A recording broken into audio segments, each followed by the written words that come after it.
ਸ਼ੇਰੇ Punjab AM 600 ਤੁਹਾਡਾ ਸਾਰਿਆਂ ਦਾ ਬਹੁਤ-ਬਹੁਤ ਸਵਾਗਤ ਹੈ। ਇਹ ਹੈ ਦਾ ਨਵਜੋਤ ਢਿੱਲੋਂ ਸ਼ੋ। ਅੱਜ ਦੇ ਇਸ ਸ਼ੋਅ ਦੇ ਵਿੱਚ ਤੁਹਾਨੂੰ ਸਾਰਿਆਂ ਨੂੰ ਬਹੁਤ-ਬਹੁਤ ਜੀ ਆਇਆਂ ਨੂੰ ਕਹਿੰਦੀ ਹਾਂ। ਅੱਜ ਇਸ ਪ੍ਰੋਗਰਾਮ ਦੇ ਵਿੱਚ ਇੱਕ ਬਹੁਤ ਹੀ ਮਹੱਤਵਪੂਰਨ ਮੁੱਦੇ ਦੇ ਉੱਤੇ ਅਸੀਂ ਗੱਲਬਾਤ ਕਰਨ ਲੱਗੇ ਹਾਂ। ਸਰੀ ਮੈਮੋਰੀਅਲ ਹਸਪੀਟਲ ਦੀ ਲਗਾਤਾਰ ਨਿੱਘਰਦੀ ਜਾ ਰਹੀ ਹਾਲਤ ਬਾਰੇ ਪਿਛਲੇ ਦਿਨੀਂ ਬਹੁਤ ਸਾਰੀਆਂ ਖਬਰਾਂ ਆਈਆਂ, ਬਹੁਤ ਸਾਰੀਆਂ ਮੀਡੀਆ ਰਿਪੋਰਟਸ ਆਈਆਂ ਅਤੇ ਉਸ ਤੋਂ ਬਾਅਦ ਇਹ ਗੱਲ ਜ਼ਿਆਦਾ ਭਖ ਗਈ ਹੈ। ਫਰੇਜ਼ਰ ਹੈਲਥ ਅਥਾਰਟੀ ਨੇ ਪਰਸੋਂ ਯਾਨੀ 20 ਜੂਨ ਨੂੰ ਇੱਕ ਆਪਣੀ ਜਿਹੜੀ ਮੀਟਿੰਗ ਕੀਤੀ ਹੈ ਇਸ ਰੌਲੇ ਰੱਪੇ ਤੋਂ ਬਾਅਦ, ਪਰ ਉਹਦੇ ਵਿੱਚ ਵੀ ਕੋਈ ਖਾਸ ਇਸ ਵਿਸ਼ੇ ਨੂੰ ਟੱਚ ਨਹੀਂ ਕੀਤਾ ਗਿਆ। ਹੋਰ ਗੱਲਾਂ ਬਹੁਤ ਸਾਰੀਆਂ ਕੀਤੀਆਂ ਗਈਆਂ ਇਸ ਬੋਰਡ ਦੇ ਵਿੱਚ, ਪਰ ਇਸ ਮੁੱਦੇ ਬਾਰੇ ਕੋਈ ਬਹੁਤੀ ਜ਼ਿਆਦਾ ਗੱਲਬਾਤ ਨਹੀਂ ਹੋਈ। ਜਦੋਂ ਆਪਾਂ ਸਰੀ ਮੈਮੋਰੀਅਲ ਹਸਪੀਟਲ ਦੀ ਗੱਲ ਕਰਦੇ ਹਾਂ ਤਾਂ ਬਹੁਤ ਸਾਰੇ ਸਵਾਲ ਉੱਠਦੇ ਆ। ਅਸੀਂ ਅਕਸਰ ਇਹ ਗੱਲਾਂ ਅੱਜ ਕੱਲ੍ਹ ਸੁਣ ਰਹੇ ਹਾਂ ਕਿ ਮਰੀਜ਼ ਮਰ ਰਹੇ ਨੇ ਜਾਂ ਜਿਹੜਾ ਵੇਟਿੰਗ ਟਾਈਮ ਹੈ ਉਹ ਇੰਨਾ ਜ਼ਿਆਦਾ ਹੈ। ਪਹਿਲਾਂ ਘੰਟਿਆਂ ਦੀ ਗੱਲ ਹੁੰਦੀ ਸੀ, ਹੁਣ ਦਿਨਾਂ ਦੀ ਵੀ ਗੱਲ ਹੋਣੀ ਸ਼ੁਰੂ ਹੋ ਗਈ ਹੈ। ਹਾਲਤ ਇੱਥੇ ਤੱਕ ਖਰਾਬ ਹੋ ਗਈ ਹੈ ਕਿ ਲੋਕ ਇਹ ਮਹਿਸੂਸ ਕਰਦੇ ਆ ਕਿ ਜੇ ਅਸੀਂ ਘੰਟਿਆਂ ਦਾ, ਦਿਨਾਂ ਦਾ, ਮਹੀਨਿਆਂ ਦਾ ਇਸ ਢੰਗ ਦੇ ਨਾਲ ਇੰਤਜ਼ਾਰ ਕਰਦੇ ਜਾਣਾ, ਇਹਦੇ ਨਾਲੋਂ ਬਿਹਤਰ ਹੈ ਕਿਤੇ ਹੋਰ ਇਲਾਜ ਕਰਾਇਆ ਜਾਵੇ। ਈਵਨ ਜਿਹੜੀ ਐਮਰਜੈਂਸੀ ਰੂਮ ਦੀ ਆਪਾਂ ਗੱਲ ਕਰਦੇ ਹਾਂ, ਐਮਰਜੈਂਸੀ ਡਿਪਾਰਟਮੈਂਟ ਦੀ ਗੱਲ ਕਰਦੇ ਹਾਂ, ਉਹ ਐਮਰਜੈਂਸੀ ਨੂੰ ਐਮਰਜੈਂਸੀ ਟਰੀਟ ਨਹੀਂ ਕੀਤਾ ਜਾ ਰਿਹਾ। ਇੱਥੇ ਤੱਕ ਵੀ ਖਬਰਾਂ ਸੁਣਨ ਨੂੰ ਆਈਆਂ, ਬਹੁਤ ਸਾਰੇ ਲੋਕ ਜਿਹੜੇ ਮੈਜੋਰਿਟੀ ਕਿਉਂਕਿ ਪੰਜਾਬੀ ਕਮਿਊਨਿਟੀ ਹੀ ਇਹ ਸਰੀ ਹਸਪੀਟਲ ਜਾ ਰਹੀ ਹੈ ਅਤੇ ਸਰੀ ਦੇ ਵਿੱਚ ਜਿਹੜੀ ਪਾਪੂਲੇਸ਼ਨ ਜ਼ਿਆਦਾ ਪੰਜਾਬੀ ਕਮਿਊਨਿਟੀ ਦੀ ਹੈ, ਲੋਕ ਇੰਡੀਆ ਜਾ ਰਹੇ ਇਲਾਜ ਕਰਾਉਣ ਦੇ ਲਈ। ਇਸ ਤੋਂ ਬਾਅਦ ਦੁਖਦਾਈ ਹੋਰ ਖਬਰ ਕੀ ਹੋ ਸਕਦੀ ਹੈ ਕਿ ਇੰਡੀਆ ਇਲਾਜ ਕਰਾਉਣ ਦੀ ਆਸ ਦੇ ਵਿੱਚ ਜਾਂਦੇ ਆ ਅਤੇ ਬਹੁਤ ਸਾਰੀਆਂ ਖਬਰਾਂ ਸਾਡੇ ਕੋਲ ਉਹ ਵੀ ਪਹੁੰਚੀਆਂ ਨੇ ਕਿ ਇਲਾਜ ਕਰਾਉਣ ਦੇ ਲਈ ਇੰਡੀਆ ਗਏ ਲੋਕ ਵੀ ਆਪਣਾ ਇਲਾਜ ਨਹੀਂ ਕਰਵਾ ਸਕੇ। ਲੁੱਟ ਖਸੁੱਟ ਹੋਈ ਉੱਥੇ ਪ੍ਰਾਈਵੇਟ ਹਸਪੀਟਲਸ ਦੇ ਵਿੱਚ ਉਹਨਾਂ ਦੀ, ਪਰ ਫਿਰ ਵੀ ਜਾਨ ਨਾ ਬਚ ਸਕੀ। ਇੱਕ ਨਹੀਂ, ਬਹੁਤ ਸਾਰੀਆਂ ਉਦਾਹਰਨਾਂ ਸਾਡੇ ਕੋਲ ਇਹੋ ਜਿਹੀਆਂ ਮੌਜੂਦ ਨੇ। ਅੱਜ ਇਹ ਗੱਲ ਆਪਾਂ ਸਮਝਣ ਦੀ ਕੋਸ਼ਿਸ਼ ਕਰਦੇ ਹਾਂ ਕਿ ਵੀ ਇਹ ਹੋ ਕੀ ਰਿਹਾ ਹੈ। ਬੇਸ਼ੱਕ ਡਾਕਟਰਸ ਨੇ ਪਿਛਲੇ ਦਿਨੀਂ ਵੀ ਗੱਲਾਂ ਬਾਤਾਂ ਕੀਤੀਆਂ। ਫਰੇਜ਼ਰ ਜਿਹੜੀ ਹੈਲਥ ਅਥਾਰਟੀ ਹੈ ਉਹਦੀ ਮੀਟਿੰਗ ਹੋਈ ਹੈ। ਇੱਕ ਆਸ ਕੀਤੀ ਜਾ ਰਹੀ ਸੀ ਕਿ ਸ਼ਾਇਦ ਕੋਈ ਨਾ ਕੋਈ ਗੱਲਬਾਤ ਠੋਸ ਤੌਰ 'ਤੇ ਸਾਹਮਣੇ ਆਏਗੀ, ਉਹ ਵੀ ਨਹੀਂ ਆਈ। ਦੂਸਰੇ ਪਾਸੇ ਹੈਲਥ ਮਿਨਿਸਟਰੀ ਵਾਲੇ ਕਹਿ ਰਹੇ ਜੀ ਅਸੀਂ ਕਰ ਰਹੇ ਹਾਂ। ਸਾਡੀ ਆਪਣੀ ਕਮਿਊਨਿਟੀਜ਼ ਦੇ ਜਿਹੜੇ MLAs ਨੇ ਜਾਂ ਮਿਨਿਸਟਰ ਨੇ, ਉਹ ਵੀ ਆ ਕੇ ਹੈਲਥ ਮਿਨਿਸਟਰ ਦੇ ਬਿਹਾਫ ਦੇ ਉੱਤੇ ਗੱਲ ਕਰਦੇ ਸੁਣੇ ਗਏ ਆ ਕਿ ਬਸ ਜੀ ਅਸੀਂ ਲੱਗੇ ਹੋਏ ਹਾਂ, ਕਰ ਰਹੇ ਹਾਂ, ਨਵਾਂ ਹਸਪੀਟਲ ਬਣੂਗਾ, ਬਸ ਥੋੜ੍ਹਾ ਜਿਹਾ ਸਮਾਂ ਲੱਗੂਗਾ। ਪਰ ਜਿਹੜੇ ਲੋਕ ਇਸ ਵੇਲੇ ਤੜਫ ਰਹੇ ਨੇ ਜਾਂ ਜਿਨ੍ਹਾਂ ਦੀਆਂ ਜਾਨਾਂ ਜਾ ਰਹੀਆਂ ਨੇ, ਉਹਨਾਂ ਨੂੰ ਕੀ ਲਾਹਾ ਹੋਏਗਾ ਉਹਨਾਂ ਫੈਸਿਲਿਟੀਜ਼ ਦੇ ਬਣਨ ਦਾ? ਮੁੱਦਾ ਕੀ ਹੈ? ਕਿਉਂ ਇਹ ਸਿਚੁਏਸ਼ਨ ਦਿਨ ਬ ਦਿਨ ਨਿੱਘਰਦੀ ਜਾ ਰਹੀ ਹੈ? ਅੱਜ ਇਹ ਸਮਝਣ ਦੀ ਕੋਸ਼ਿਸ਼ ਕਰਦੇ ਹਾਂ। ਮੈਂ ਸਟੂਡੀਓ ਦੇ ਵਿੱਚ ਆਪਣੇ ਨਾਲ ਡਾਕਟਰ ਹੈਰੀ ਬਰਾੜ ਉਹਨਾਂ ਨੂੰ ਸ਼ਾਮਿਲ ਕਰਨ ਲੱਗੀ ਹਾਂ। ਡਾਕਟਰ ਹੈਰੀ ਬਰਾੜ ਸਰਜੀਕਲ ਔਨਕੋਲੋਜਿਸਟ ਨੇ। ਵਿਮਨ ਕੈਂਸਰ ਹੀ ਟਰੀਟ ਕਰਦੇ ਨੇ। ਬਹੁਤ ਸਮਾਂ ਪਹਿਲਾਂ ਇਸ ਪ੍ਰੋਗਰਾਮ ਦੇ ਵਿੱਚ ਆਏ ਸੀ ਅਤੇ ਅੱਜ ਖਾਸ ਕਰਕੇ ਜਿਹੜੀ ਇਹਨਾਂ ਦੇ ਨਾਲ ਗੱਲਬਾਤ ਕਰਨੀ ਆ, ਕੈਂਸਰ ਦੇ ਸਿਲਸਿਲੇ 'ਚ ਅਸੀਂ ਨਹੀਂ ਕਰਨ ਲੱਗੇ, ਸਗੋਂ ਸਰੀ ਮੈਮੋਰੀਅਲ ਹਸਪੀਟਲ ਦੇ ਵਿੱਚ ਇਹ ਜਿਹੜੀ ਮੌਜੂਦਾ ਸਥਿਤੀ ਬਣੀ ਹੋਈ ਹੈ ਉਹਦੇ ਪਿੱਛੇ ਕੀ ਫੈਕਟਰਸ ਨੇ। ਜੇ ਸਾਡੇ ਲੋਕਾਂ ਨੇ ਇਸ ਗੱਲ ਨੂੰ ਸਮਝਣਾ ਹੋਵੇ ਤਾਂ ਖੁੱਲ੍ਹ ਕੇ ਇਹ ਸਾਦੇ ਸ਼ਬਦਾਂ ਦੇ ਵਿੱਚ ਕੁਝ ਪਰਤਾਂ ਨੂੰ ਉਧੇੜਨ ਦੀ ਕੋਸ਼ਿਸ਼ ਕਰਨਗੇ। ਡਾਕਟਰ ਹੈਰੀ ਬਰਾੜ ਜੀ ਆਇਆਂ ਨੂੰ। Thank you, Doctor. Thank you, Navjot ji. Thank you for having me. ਮੈਂ ਪਹਿਲਾ ਸਵਾਲ ਹੀ ਤੁਹਾਡੇ ਕੋਲੋਂ ਇਹ ਪੁੱਛਣਾ ਚਾਹੁੰਦੀ ਹਾਂ ਕਿ ਇੱਕ ਡਾਕਟਰ ਹੋਣ ਦੇ ਨਾਤੇ ਜਦੋਂ ਤੁਹਾਡੇ ਕੰਨਾਂ ਦੇ ਵਿੱਚ ਇਹੋ ਜਿਹੀਆਂ ਖਬਰਾਂ ਪੈ ਰਹੀਆਂ ਨੇ, ਜਿੱਥੇ ਉਸ ਸਿਸਟਮ ਬਾਰੇ ਪੈ ਰਹੀਆਂ ਨੇ ਜਿਹਦਾ ਤੁਸੀਂ ਹਿੱਸਾ ਹੋ, ਕਿਵੇਂ ਮਹਿਸੂਸ ਹੁੰਦਾ? ਬਿਲਕੁਲ ਚੰਗਾ ਮਹਿਸੂਸ ਹੁੰਦਾ ਨਹੀਂ ਹੈ ਜੀ। ਐਜ਼ ਫਿਜ਼ੀਸ਼ੀਅਨਸ ਜਾਂ ਡਾਕਟਰਸ ਸਾਡਾ ਏਮ ਹਮੇਸ਼ਾ ਹੁੰਦਾ ਹੈ ਕਿ the needs of the patient come first, ਕਿ ਜਿਹੜੇ ਪੇਸ਼ੈਂਟ ਹੈ, ਮਰੀਜ਼ ਹੈ, ਉਹਨੂੰ ਕਿਸ ਤਰ੍ਹਾਂ ਉਹਨੂੰ ਹੈਲਪ ਕੀਤਾ ਜਾਏ, that is a number 1 priority.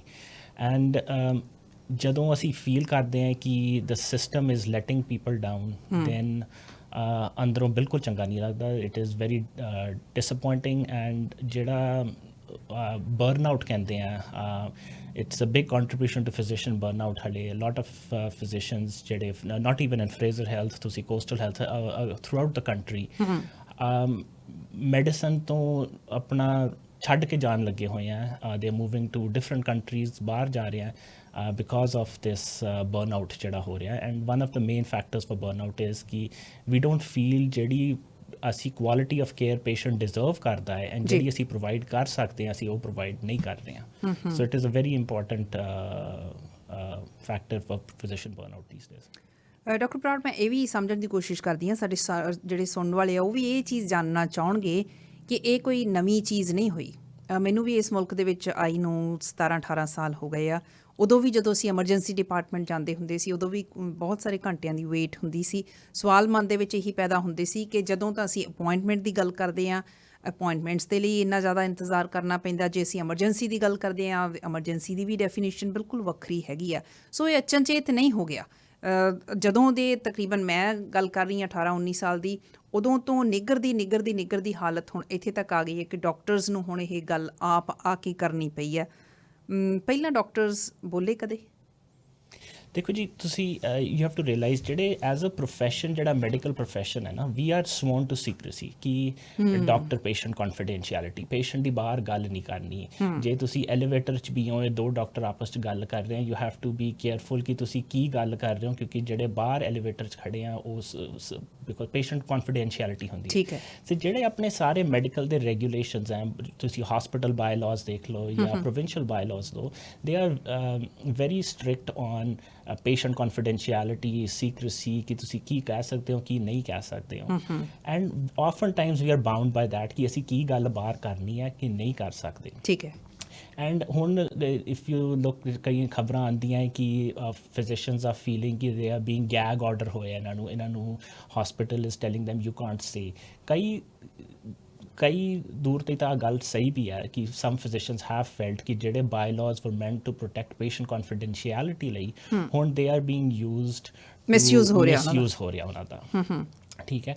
So but when things have gotten so bad ਕਿ ਹੁਣ ਵੀ ਫੀਲ ਕਿ ਜੇ ਤੁਸੀਂ ਆਪਣੇ ਪੇਸ਼ੈਂਟ ਦੇ ਬੈਂਚਮਾਰਕਸ ਹੈ ਜਿਹੜੇ ਦੇ ਸ਼ੁੱਡ ਬੀ ਹੈਵਿੰਗ, ਜੇ ਸੋਚੋ ਕੈਂਸਰ ਸਰਜਰੀ ਦਾ ਬੈਂਚਮਾਰਕ ਕੀਤਾ ਹੈ ਕਿ ਜੇ ਅੱਜ ਮੈਂ ਪੇਸ਼ੈਂਟ ਨੂੰ ਦੇਖਿਆ 2 ਹਫ਼ਤੇ ਦੇ ਅੰਦਰ ਉਹਨਾਂ ਦੀ ਕੈਂਸਰ ਸਰਜਰੀ ਹੋ ਜਾਣੀ ਚਾਹੀਦੀ ਹੈ। ਐਂਡ ਉਹ ਬੈਂਚਮਾਰਕ 90% ਪੇਸ਼ੈਂਟਸ ਔਰ 80% ਪੇਸ਼ੈਂਟਸ ਨੂੰ ਮੀਟ ਕਰਨਾ ਚਾਹੀਦਾ। ਅੱਜ ਦੀ ਰਿਐਲਿਟੀ 'ਚ ਹੈ ਕਿ ਮੇਰੇ ਪ੍ਰੋਫੈਸ਼ਨ 'ਚ ਅਸੀਂ ਸਿਰਫ 2% of those patients are having surgery within their allocated benchmark. ਉਹ ਅੱਛਾ। ਸੋ ਜਦੋਂ ਇੰਨੀ ਖਰਾਬ ਹੋ ਜਾਂਦੀ ਹੈ situation, then physician start talking and saying ਕਿ ਹੁਣ ਆ ਸੇਫ ਨਹੀਂ ਰਿਹਾ ਪੇਸ਼ੈਂਟਸ ਲਈ, we are not providing the level of care that patients deserve. So ਸਬਰ ਦਾ ਬੰਨ੍ਹ ਜਦੋਂ ਟੁੱਟ ਗਿਆ ਤੇ ਉਸ ਵੇਲੇ ਬੋਲਣਾ ਪੈ ਰਿਹਾ ਹੈਗਾ।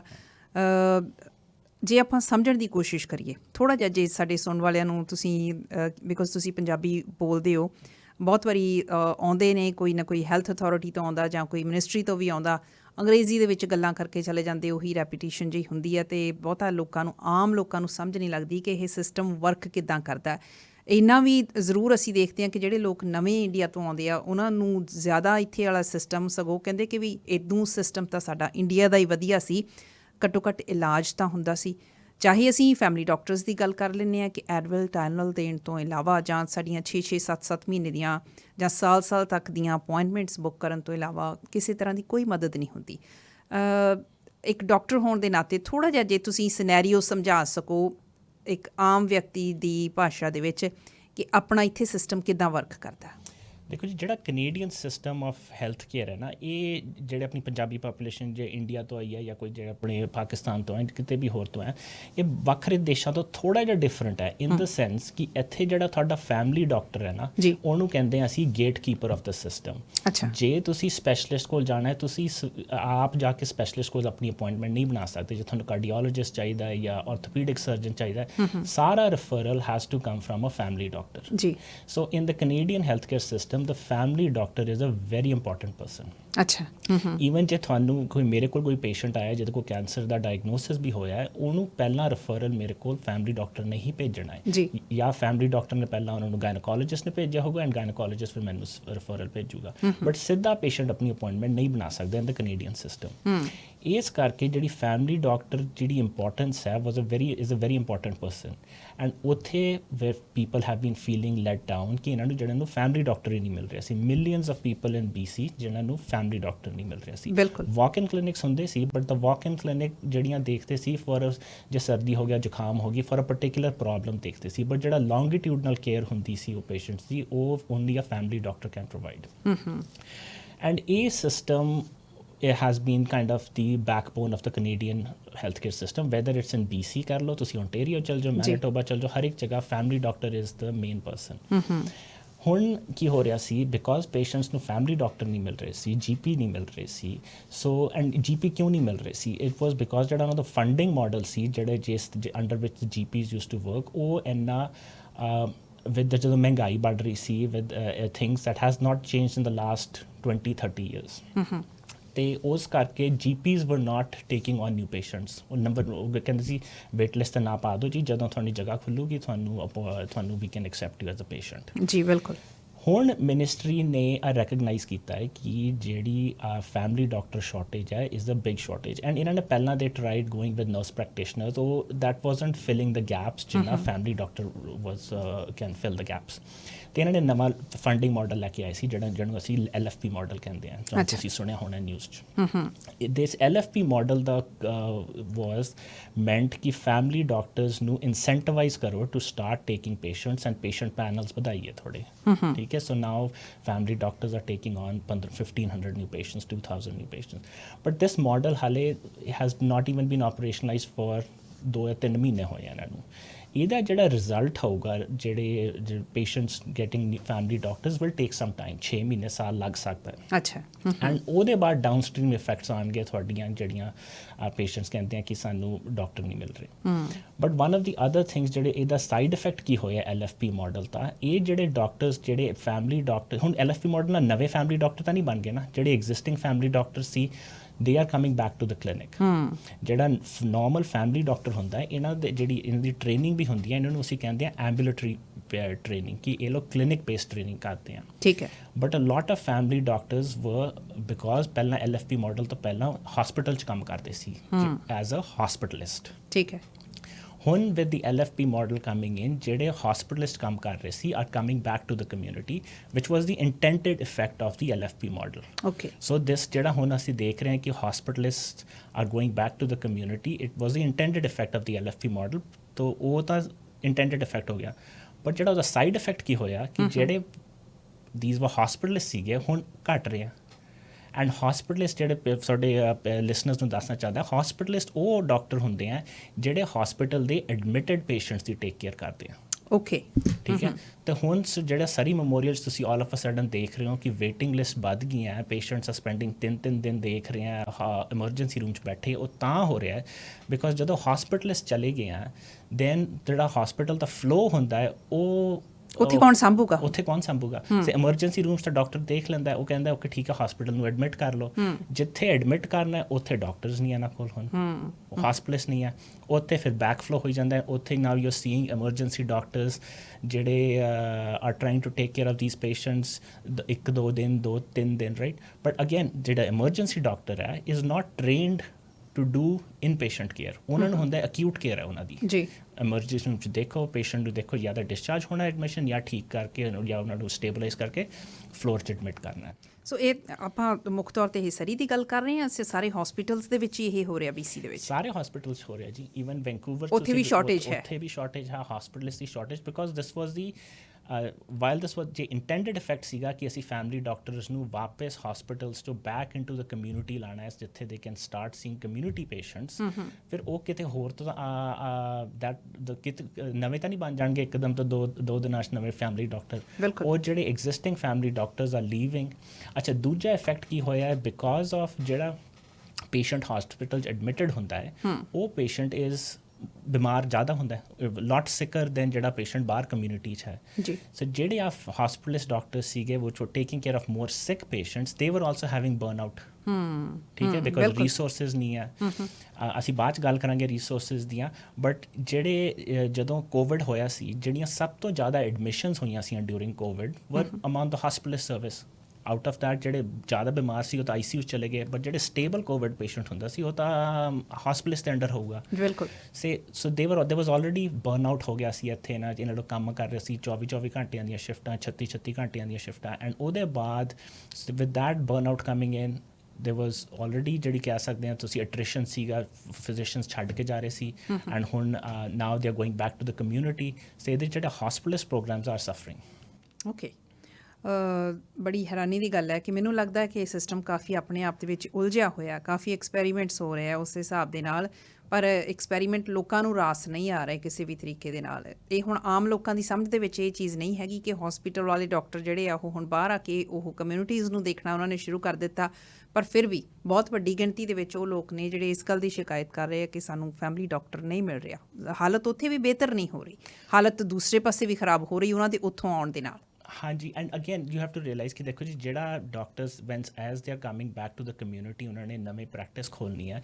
ਈਵਨ ਤੁਸੀਂ ਅੱਜ ਨਵਾਂ ਹਸਪੀਟਲ, ਜੇ ਤੁਸੀਂ ਸੋਚੋ ਕਿ ਮੈਂ ਨਵਾਂ ਕਲੀਨਿਕ ਖੋਲ੍ਹਣਾ ਹੈ, to get that clinic up and running ਤੁਸੀਂ ਕਮਰੇ ਬਣਾਉਣੇ ਆ, you have to hiring MOAs, so office staff ਕਰਨਾ, that is going to take 6 months to get. So ਜਿਹੜੇ physicians that are signing up for LFP models, the true effect of the LFP model ਜਿਹੜਾ ਇਹਨਾਂ ਨੇ ਨਵਾਂ model ਕੀਤਾ, ਚੰਗਾ model ਹੈ। ਇਹਦੇ ਨਾਲ patients will have more access to ਜਿਹੜੇ ਫੈਮਿਲੀ ਡਾਕਟਰਸ ਕਹਿ ਲਓ, ਬਟ ਜਿਹੜਾ ਟਰੂ ਇਫੈਕਟ ਹੋਊਗਾ ਇਹਦਾ will take about 6 months to a year। ਜਿਹੜੀ ਤੁਸੀਂ ਗੱਲ ਕਰ ਰਹੇ ਹੋ ਉਲਝਿਆ ਹੋਇਆ ਸਿਸਟਮ ਹੈ, ਇਹਨੂੰ ਅਸੀਂ ਮੈਡੀਸਿਨਸ ਕਹਿ ਦਿੰਦੇ ਕਿ ਬੈਂਡੇਡ ਸੋਲਿਊਸ਼ਨਸ ਅਪਲਾਈ ਵੀ ਸੀ। ਬਹੁਤ ਇੰਨੇ ਸਾਲਾਂ ਦੀ ਪ੍ਰੋਬਲਮ ਹੈ, ਅਸੀਂ ਬੈਂਡੇਡਸ ਲਾਈ ਜਾਂਦੇ ਸੀ। ਹੁਣ ਇੱਕ ਵਾਰੀ ਬੈਂਡੇਡ ਕੱਢੀ ਹੈ ਕਿ ਆਹ ਫਿਕਸ ਕਰਨ ਨੂੰ ਆਹ ਨਹੀਂ ਪਤਾ ਸੀ ਸਾਨੂੰ ਕਿ ਉਹ ਹੋਰ ਕਿਹੜੀਆਂ ਪ੍ਰੋਬਲਮਸ ਨੂੰ ਅਨਰਥ ਕਰੂਗਾ। ਠੀਕ ਹੈ, ਸੋ ਉਹਦੇ ਕਰਕੇ ਹੁਣ this is just a side effect of that problem. Doctor Harry Brar ਦੇ ਨਾਲ ਸਾਡੀ ਗੱਲਬਾਤ ਅਗਲੇ ਹਿੱਸੇ ਦੇ ਵਿੱਚ ਇਸੇ ਤਰ੍ਹਾਂ ਚੱਲਦੀ ਰਹੇਗੀ। ਇੱਕ ਕਮਰਸ਼ੀਅਲ ਬ੍ਰੇਕ ਲੈਣੀ ਹੈ, ਉਸ ਤੋਂ ਬਾਅਦ ਇਹਨਾਂ ਦੇ ਨਾਲ ਹੋਰ ਬਹੁਤ ਸਾਰੀਆਂ ਗੱਲਾਂ ਕਰਨੀਆਂ ਨੇ। 2 ਵਜੇ ਤੋਂ ਬਾਅਦ ਅਸੀਂ ਤੁਹਾਡੇ ਕੁਝ ਸਵਾਲ ਹੈ ਉਹ ਵੀ ਲੈਣ ਦੀ ਕੋਸ਼ਿਸ਼ ਕਰਾਂਗੇ। ਸੋ ਡਾਕਟਰ ਹੈਰੀ ਬਰਾੜ ਦੇ ਨਾਲ ਇਹ ਗੱਲਬਾਤ ਚੱਲਦੀ ਰਹੇਗੀ ਇਸ ਕਮਰਸ਼ੀਅਲ ਬ੍ਰੇਕ ਤੇ ਖਬਰਾਂ ਤੋਂ ਬਾਅਦ। The Navjot Tillu Show, only on AM 600, Sher-e Punjab।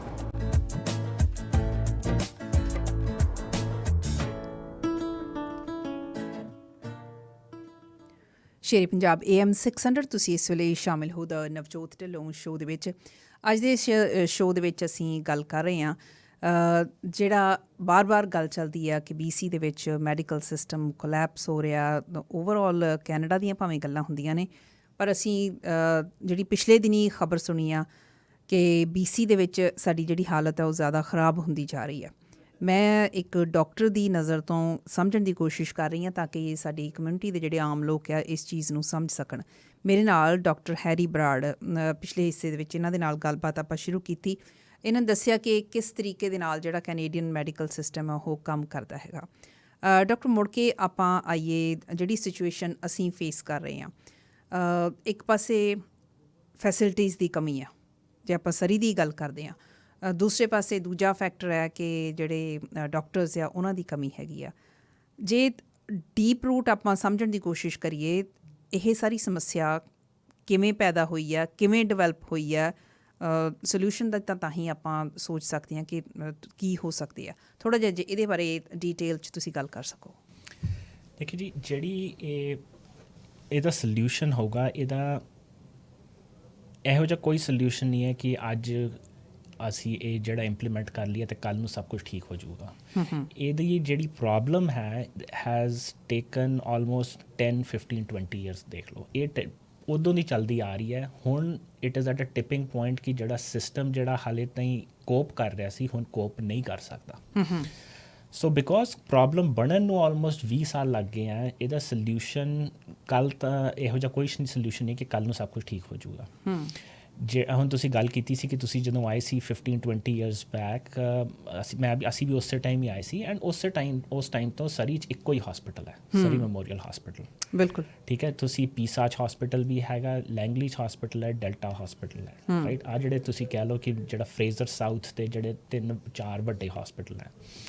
ਹੁਣ ਜਿਹੜੇ ਤੁਸੀਂ ਸਰੀ ਬੋਰਡ ਆਫ ਟ੍ਰੇਡ ਦੇ ਜੇ ਨੰਬਰਸ ਲੈ ਕੇ ਚੱਲੋ, ਅੱਜ ਦੇ ਟਾਈਮ 'ਚ every month 1400 new people are moving into Surrey।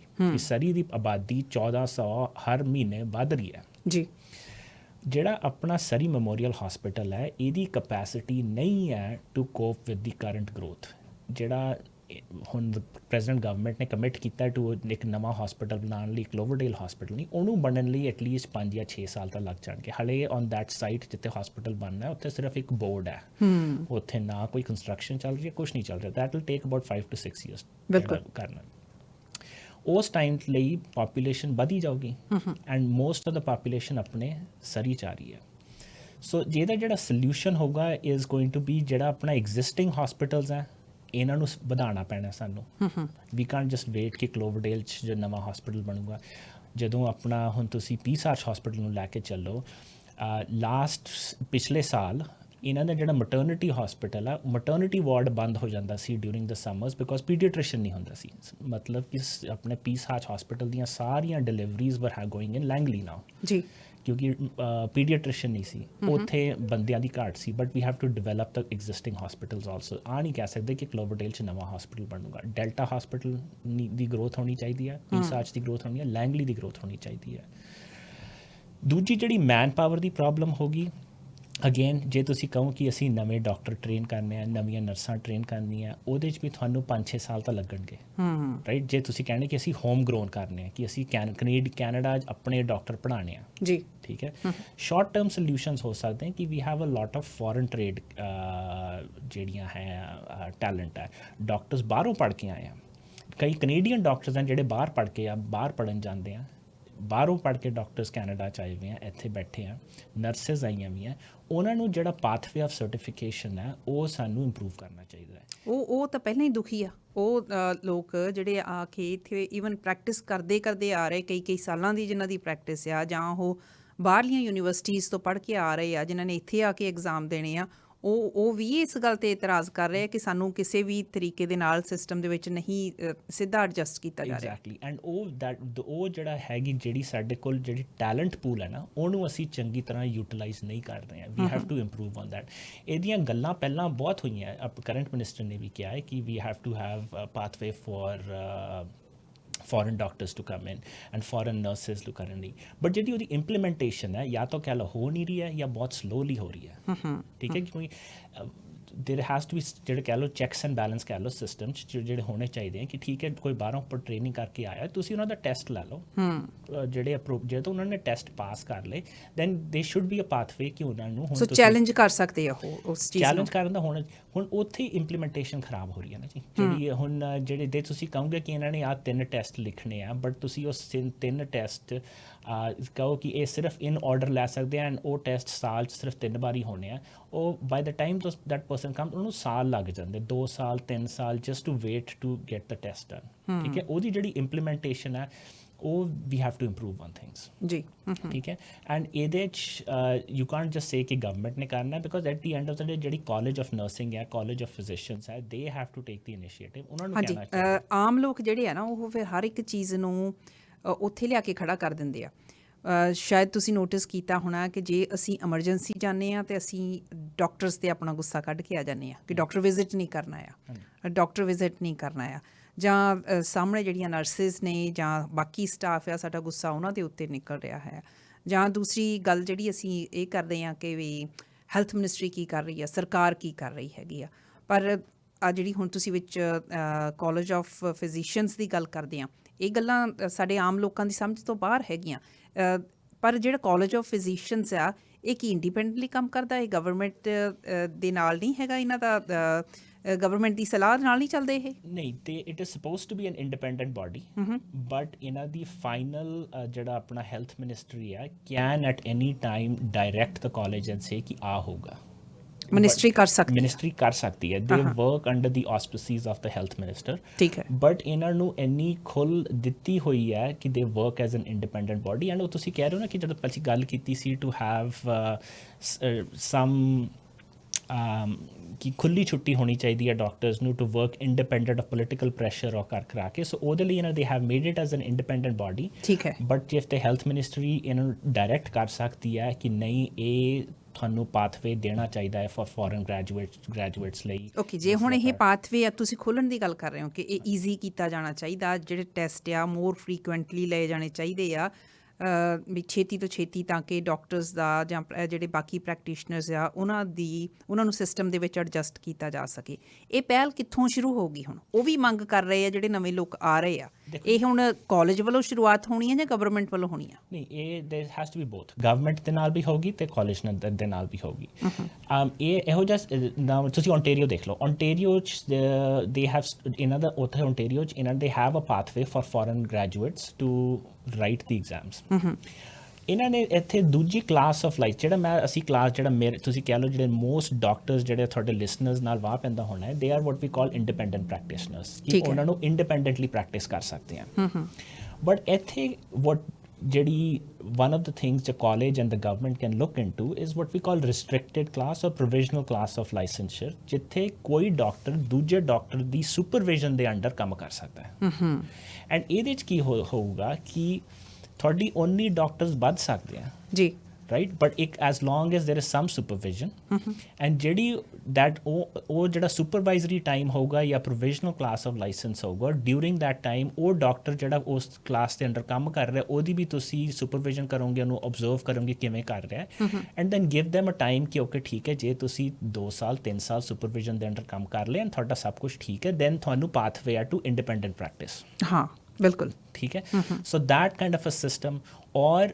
ਜੇ ਤੁਸੀਂ ਵੇਟ ਕਰ ਰਹੇ ਹੋ ਐਗਜ਼ਾਮਸ ਲਿਖਣ ਨਹੀਂ ਲੱਗਦਾ ਕਿ ਓਕੇ ਐਗਜ਼ਾਮਸ ਨੂੰ 1-2 ਸਾਲ ਲੱਗ ਜਾਣਗੇ ਡਿਊਰਿੰਗ ਦੈਟ ਟਾਈਮ ਜੇ ਫਿਜ਼ੀਸ਼ੀਅਨ ਸੁਪਰਵਿਜ਼ਨ ਦੇ ਅੰਡਰ ਜਾਂ ਪ੍ਰੋਵੀਜ਼ਨਲ ਕਲਾਸ ਦੇ ਅੰਡਰ ਕੰਮ ਕਰ ਸਕਦਾ ਹੈ ਦੈਟ ਗਿਵਸ them ਟਾਈਮ ਕਿ ਕਿਉਂਕਿ ਜੇ ਕੋਈ ਫਿਜ਼ੀਸ਼ੀਅਨ 2-3 ਸਾਲ ਕੰਮ ਨਹੀਂ ਕਰੂਗਾ ਉਹ ਆਊਟ ਆਫ ਪ੍ਰੈਕਟਿਸ ਵੀ ਹੋ ਜਾਂਦਾ ਹੈ ਇਹੋ ਜਿਹੀ ਕੋਈ ਲਾਈਕ ਮੈਡੀਸਨ ਇਹੋ ਜਿਹੀ ਫਾਸਟ ਚੇਂਜਿੰਗ ਫੀਲਡ ਹੈ ਜੇ ਅੱਜ ਮੈਂ ਪ੍ਰੈਕਟਿਸ ਕਰਨਾ ਬੰਦ ਕਰਦਾ to go back to practice 3 years later ਤੁਹਾਨੂੰ ਬਹੁਤ ਅਪਡੇਟ ਕਰਨਾ ਪੈਂਦਾ ਆਪਣੇ ਆਪ ਨੂੰ ਬਹੁਤ ਵਾਰੀ ਹੁਣ ਜੇ ਬਾਹਰਲੇ ਮੁਲਕਾਂ ਤੋਂ ਡਾਕਟਰਸ ਆਉਂਦੇ ਆ ਆਪਾਂ ਦੇਖਦੇ ਹਾਂ ਕਿ ਇੰਡੀਆ ਤੋਂ ਕਈ ਡਾਕਟਰਸ ਆਉਂਦੇ ਆ ਉਹ ਆ ਕੇ ਕਈ ਸਾਲ ਉਹਨਾਂ ਨੂੰ ਜੇ ਐਗਜ਼ਾਮਸ ਦੇ ਲਈ ਵੀ ਲੱਗ ਜਾਂਦੇ ਆ ਉਹ ਕਈ ਵਾਰ ਹੋਰ ਕਿਸੇ ਪ੍ਰੋਫੈਸ਼ਨ ਦੇ ਵਿੱਚ ਕੁਝ ਸਮੇਂ ਲਈ ਚਲ ਜਾਂਦੇ ਆ ਤੁਸੀਂ ਯਕੀਨ ਕਰੋਗੇ ਕਿ MD ਡਾਕਟਰਸ MBBS ਡਾਕਟਰਸ ਜਿਹੜੇ ਇੰਡੀਆ ਤੋਂ ਆਏ ਹੋ ਇੱਥੇ ਮੈਂ ਆ ਕੇ ਦੇਖਿਆ ਕਿ ਉਹਨਾਂ ਨੇ ਬਿਲਕੁਲ ਆਪਣਾ ਕਿੱਤਾ ਹੀ ਬਦਲ ਲਿਆ ਕਿਉਂਕਿ ਜਿਹੜਾ ਸਿਸਟਮ ਆ ਇੱਥੇ ਉਹਨਾਂ ਨੂੰ ਠੀਕ ਨਹੀਂ ਲੱਗਾ ਵੀ ਇਸ ਤਰੀਕੇ ਦੇ ਨਾਲ ਆਪਣੇ ਚਲਦੇ ਹਸਪੀਟਲ ਉਹਨਾਂ ਨੇ ਬੰਦ ਕੀਤੇ ਆ ਤੇ ਇੱਥੇ ਆ ਕੇ ਇਮੀਗ੍ਰੇਸ਼ਨ ਕੰਸਲਟੈਂਟ ਦੀ ਪ੍ਰੈਕਟਿਸ ਸ਼ੁਰੂ ਕੀਤੀ ਉਹਨਾਂ ਨੇ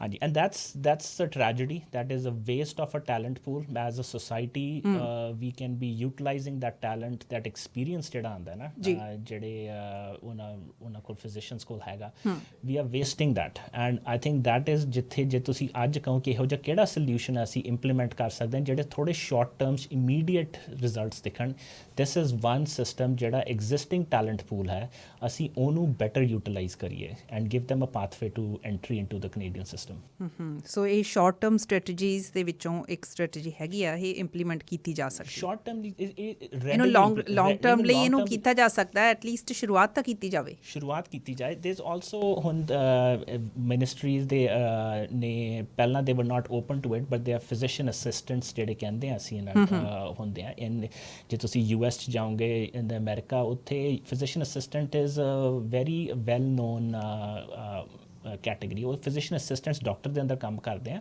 but they take the workload of the doctor away so ਜਿਵੇਂ ਤੁਸੀਂ ਹਸਪੀਟਲ ਦੀ ਗੱਲ ਕਰ ਰਹੇ ਆ ਜੇ ਤੁਸੀਂ ਹਸਪੀਟਲ 'ਚ 10 ਪੇਸ਼ੈਂਟਸ ਹੈ ਜੇ ਇੱਕ physician seeing those 10 patients ਉਹਨਾਂ ਨੂੰ ਲੱਗੂਗਾ ਜੇ ਪੂਰਾ ਦਿਨ ਲੱਗੂਗਾ with a physician assistant ਦੋ physician assistant you can now see almost 20 or 30 patients right so assistants this is one category ਜਿੱਥੇ ਤੁਸੀਂ ਜਿਹੜੀ existing talent pool ਉਹਨੂੰ ਕਹਿ ਸਕਦੇ ਹੋ ਕਿ okay fine we'll get into this category ਇੱਥੇ other regulation that has to be changed is ਜਿਹੜੀ ਇਹਨਾਂ ਦੀ malpractice insurance ਵਗੈਰਾ ਹੁੰਦੀ ਹੈ ਅੱਛਾ ਜਿਹੜੀਆਂ every doctor ਜਿਹੜਾ ਕੰਮ ਕਰਦਾ in the province has to have malpractice insurance ਸਾਡੀ ਇੰਸ਼ੋਰੈਂਸ ਲੈਣੀ ਪੈਂਦੀ ਹੈ ਕਿ ਕੱਲ ਨੂੰ ਕੁਝ ਹੋ ਗਿਆ ਜੇ ਕੋਈ ਸੂ ਕਰਤਾ ਕਿਸੇ ਨੇ so that's you have to buy insurance it's similar to nurses ਇਹਨਾਂ ਦੀ ਜਿਹੜੀ physician assistants the malpractice association right now there is no category for them they can't assistants won't be able to get insurance so ਉੱਥੇ ਜਿਹੜਾ CMPA ਹੈ which is the ਜਿਹੜੀ Canadian insurance body ਹੈ ਉਹਨਾਂ ਨੂੰ ਵੀ changes ਲਿਆਉਣੇ ਪੈਣੇ ਆ ਸੋ ਜੇ ਤੁਸੀਂ ਗੱਲ ਕੀਤੀ ਸੀ is it college the solution ਹੈ ਜਾਂ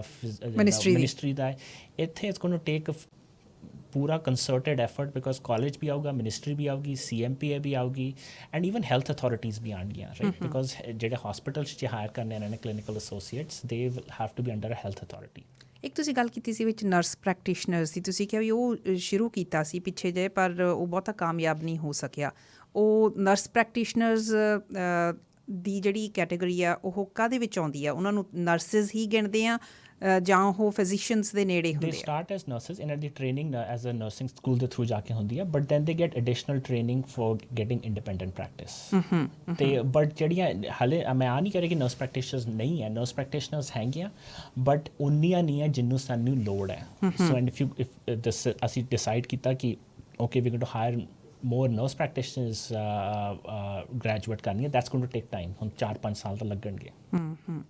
ਅੱਛਾ, ਸ਼ੁਰੂ ਦੇ ਵਿੱਚ ਤੁਸੀਂ ਥੋੜ੍ਹਾ ਜਿਹਾ ਇਸ਼ਾਰਾ ਕੀਤਾ ਸੀ ਕਿ ਜਿਹੜੀ ਫੰਡਿੰਗ ਹੁੰਦੀ ਆ ਉਹ ਕਿਸ ਢੰਗ ਦੇ ਨਾਲ ਹੋਣੀ ਚਾਹੀਦੀ ਆ। ਜਿਸ ਪ੍ਰਪੋਰਸ਼ਨ ਦੇ ਵਿੱਚ ਪਾਪੂਲੇਸ਼ਨ ਵੱਧ ਰਹੀ ਆ ਕਿਸੇ ਹੈਲਥ ਅਥਾਰਟੀ ਦੇ ਵਿੱਚ, ਉਸ ਹਿਸਾਬ ਦੇ ਨਾਲ ਫੰਡਿੰਗ ਡਿਸਟਰੀਬਿਊਟ ਕੀਤੀ ਜਾਣੀ ਚਾਹੀਦੀ ਹੈ। ਉਹਦਾ ਵੀ ਥੋੜ੍ਹਾ ਜਿਹਾ ਜੇ ਤੁਸੀਂ ਨਜ਼ਾਰਾ ਸਾਡੇ ਸੁਣਨ ਵਾਲਿਆਂ ਨੂੰ ਪੇਸ਼ ਕਰ ਸਕੋ ਕਿ ਕੀ ਸੀਨ ਹੈਗਾ। ਦੇਖੋ ਜੀ, ਥੋੜ੍ਹੇ ਦਿਨ ਪਹਿਲਾਂ ਜਿਹੜੀ ਮੈਂ ਇਨਫੋਰਮੇਸ਼ਨ ਸਾਰੀ ਤੁਹਾਨੂੰ ਦੱਸ ਰਿਹਾ ਸਾਰਾ ਪਬਲਿਕ ਡੋਮੇਨ 'ਚ ਇਨਫੋਰਮੇਸ਼ਨ ਹੈਗੀ। ਥੋੜ੍ਹੇ ਦਿਨ ਪਹਿਲਾਂ ਗਲੋਬਲ ਨਿਊਜ਼ 'ਚ ਇਹਦੇ ਬਾਰੇ ਚਰਚਾ ਚੱਲੀ ਸੀ, ਅਤੇ ਉੱਥੇ ਇੱਕ ਆਪਣੇ ਸਰੀ ਦੇ ਫੈਮਿਲੀ ਫਿਜ਼ੀਸ਼ੀਅਨ ਹੈ ਡਾਕਟਰ ਬਰਿੰਦਰ ਮਾਂਗਟ, ਉਹਨਾਂ ਨੇ ਨੰਬਰਸ ਪ੍ਰੈਜ਼ੈਂਟ ਕੀਤੇ ਸੀ ਕਿ ਜੇ ਅੱਜ ਦੀ ਦਿਨ ਤੁਸੀਂ ਫਰੇਜ਼ਰ ਹੈਲਥ ਦੀ ਫੰਡਿੰਗ ਦੇਖੋ, ਪਰ ਕੈਪੀਟਾ ਜਿਹੜਾ ਇੱਕ ਫਰੇਜ਼ਰ ਹੈਲਥ ਦੇ ਇੱਕ ਆਦਮੀ ਲਈ ਜਿਹੜੇ ਪਾਪੂਲੇਸ਼ਨ ਦੇ ਵਿਅਕਤੀ ਲਈ ਹਸਪੀਟਲ ਨੂੰ ਮਿਲਦਾ ਹੈ, ਜਿਹੜਾ ਫਰੇਜ਼ਰ ਹੈਲਥ ਨੂੰ ਮਿਲਦਾ ਅਰਾਊਂਡ $2200। ਅੱਛਾ, ਜਿਹੜਾ ਤੁਸੀਂ ਸੇਮ ਨੰਬਰ ਜੇ ਤੁਸੀਂ ਕੋਸਟਲ ਹੈਲਥ ਨੂੰ ਕੰਪੇਅਰ ਕਰੋ, ਉੱਥੇ ਇੱਕ ਵਿਅਕਤੀ ਲਈ ਉਹਨਾਂ ਨੂੰ ਮਿਲਦਾ ਹੈ $3200, $3200 ਮੋਟੇ ਤੌਰ ਤੇ। ਓਕੇ, ਸੇ ਮੋਟੇ ਤੌਰ ਤੇ ਇਨ ਕੋਸਟਲ ਹੈਲਥ ਆਲ 3200 ਤੇ ਫਰੇਜ਼ਰ ਹੈਲਥ 2200। ਇਹ ਡਿਸਕ੍ਰਿਪੈਂਸੀ ਆਲਮੋਸਟ $1000 ਦੀ ਆ ਗਈ। ਬਿਲਕੁਲ।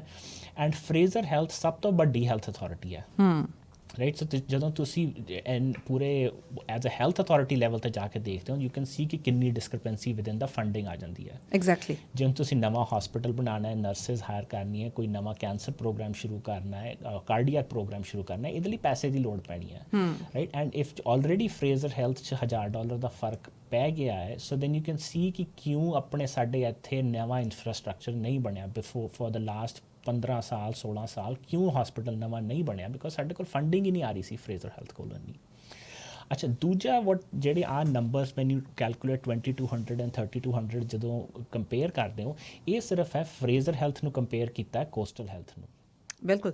ਸੋ ਇਹ ਕੋਸਟਲ ਹੈਲਥ ਦੇ ਅਧੀਨ ਜ਼ਿਆਦਾ ਹਸਪੀਟਲ ਆ ਰਹੇ ਆ, ਜਦੋਂ ਕਿ ਆਪਾਂ ਫਰੇਜ਼ਰ ਹੈਲਥ ਦੇ ਵਿੱਚ ਆਪਣੇ ਕੋਲ ਕਿੰਨੇ ਹੈਗੇ ਆ?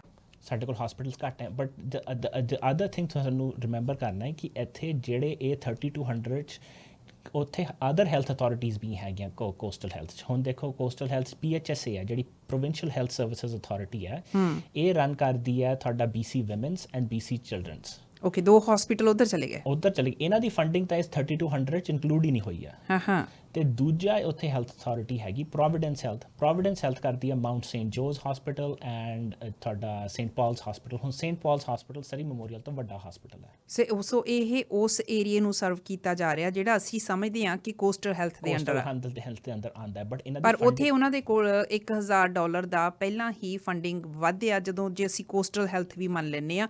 ਪਰ ਕੋਸਟਲ ਹੈਲਥ ਦੇ ਵਿੱਚ ਇੱਕ ਜਿਹੜੀ ਪ੍ਰੋਵਿੰਸ਼ੀਅਲ ਹੈਲਥ ਵਾਲੀ ਚੱਲ ਰਹੀ ਹੈ ਤੇ ਪ੍ਰੋਵੀਡੈਂਸ ਹੈਲਥ, ਉਹ ਅੱਡ ਹੈ ਫੰਡਿੰਗ। ਸੋ ਆ 3200 ਤਾਂ ਉਹ ਗਿਣਤੀ ਨਹੀਂ ਆਉਂਦੀ ਉਹਨਾਂ ਦੀ।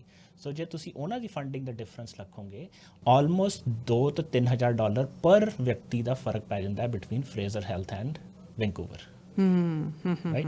ਐਂਡ ਦੈਟਸ ਵਾਈ ਹੁਣ ਤੁਸੀਂ ਦੇਖ ਰਹੇ ਹੋ ਕਿ ਵਾਈ ਸਰੀ ਮੈਮੋਰੀਅਲ 'ਚ ਇੰਨਾ ਬੁਰਾ ਹਾਲ ਹੋਇਆ ਹੋਇਆ ਹੈ, ਬਿਕੋਜ਼ ਸਾਡੇ ਕੋਲ ਫੰਡਿੰਗ ਜਿਹੜੀ ਇੱਧਰ ਨੂੰ ਆ ਰਹੀ ਹੈ ਫॉर ਸਰੀ ਵੱਲ ਨੂੰ ਆ ਰਹੀ ਹੈ, ਇਹ ਬਹੁਤ ਘੱਟ ਆ ਰਹੀ ਹੈ compare to what's going on in Vancouver. ਠੀਕ ਹੈ, ਅੱਜ ਤੁਸੀਂ ਦੇਖੋ ਜੇ BC ਵਿਮਨਸ ਹਸਪੀਟਲ ਨੇ ਕੋਈ ਸਰੀ ਜਾਂ ਸਾਊਥ ਸਰੀ ਤੋਂ ਕੋਈ lady wants to go and say ਕਿ ਮੈਂ BC ਵਿਮਨਸ ਡਿਲੀਵਰ ਕਰਨਾ ਹੈ, ਉਹਨਾਂ ਨੇ ਲਿਮਿਟ ਲਾਈ ਵੀ ਹੋਈ ਹੈ ਕਿ ਜਿਹੜੀ out of catchment, Surrey is considered out of catchment for BC women's. ਸੋ ਜੇ ਸਰੀ ਤੋਂ ਉਧਰ ਨੂੰ ਜਾਣਾ ਹੋਵੇ, ਉੱਥੇ ਮੁਸ਼ਕਿਲ ਹੈ, ਉਹਨਾਂ ਨੇ ਨੰਬਰ ਰੱਖਿਆ ਹੈ ਕਿ ਇੰਨੇ ਨੰਬਰ ਹੀ ਅਸੀਂ ਲੈ ਸਕਦੇ ਹਾਂ। ਲੈ ਸਕਦੇ ਹਾਂ। ਅੱਛਾ, ਜਦੋਂ ਸਰੀ ਮੈਮੋਰੀਅਲ ਹਸਪੀਟਲ ਦੇ ਵਿੱਚ ਮਰੀਜ਼ ਆ ਰਹੇ ਆ, ਉਹ ਵੀ ਬਾਹਰੋਂ ਆਉਂਦੇ ਹੋਣਗੇ, ਹੋਰਨਾਂ ਅਥਾਰਟੀਜ਼ ਤੋਂ ਆਉਂਦੇ ਹੋਣਗੇ? ਉੱਥੇ ਬਹੁਤ ਘੱਟ ਹੈ ਜਿਹੜਾ, ਬਿਕੋਜ਼ ਜਿਹੜੇ ਹੁਣ ਮੈਜੋਰਿਟੀ ਆਫ ਦ ਜਿਹੜੀ ਆਊਟ ਆਫ ਕੈਚਮੈਂਟ ਜਿਹੜਾ ਹੈ ਫॉर ਫਰੇਜ਼ਰ ਹੈਲਥ, ਜਿਹੜਾ ਸਰੀ ਮੈਮੋਰੀਅਲ ਦਾ ਬਹੁਤ ਘੱਟ ਹੈ। ਅੱਛਾ, ਬਿਕੋਜ਼ ਇਟਸ ਆਲਰੇਡੀ ਆਪਣੀ ਜਿਹੜੀ ਸਾਡੀ ਪਾਪੂਲੇਸ਼ਨ ਉਹ ਨਹੀਂ ਸਰਵ ਕਰਨਾ ਕਿੰਨਾ ਔਖਾ ਹੋਏਗਾ ਸਾਡੇ ਲਈ। ਸੋ ਆਪਾਂ ਮੁੜ ਕੇ ਫੰਡਿੰਗ ਵਾਲੀ ਗੱਲ ਤੇ ਆਈਏ। ਉਹ ਮਤਲਬ ਫੰਡਿੰਗ ਦਾ ਹੀ ਇੱਕ ਵੱਡਾ ਇਸ਼ੂ ਆ ਕਿ ਸਰੀ ਦੇ ਲਈ ਜਾਂ ਆਪਾਂ ਫਰੇਜ਼ਰ ਹੈਲਥ ਅਥਾਰਟੀ ਦੇ ਲਈ ਜਿਹੜੀ ਫੰਡਿੰਗ ਆ ਉਹ ਘੱਟ ਹੈਗੀ ਆ।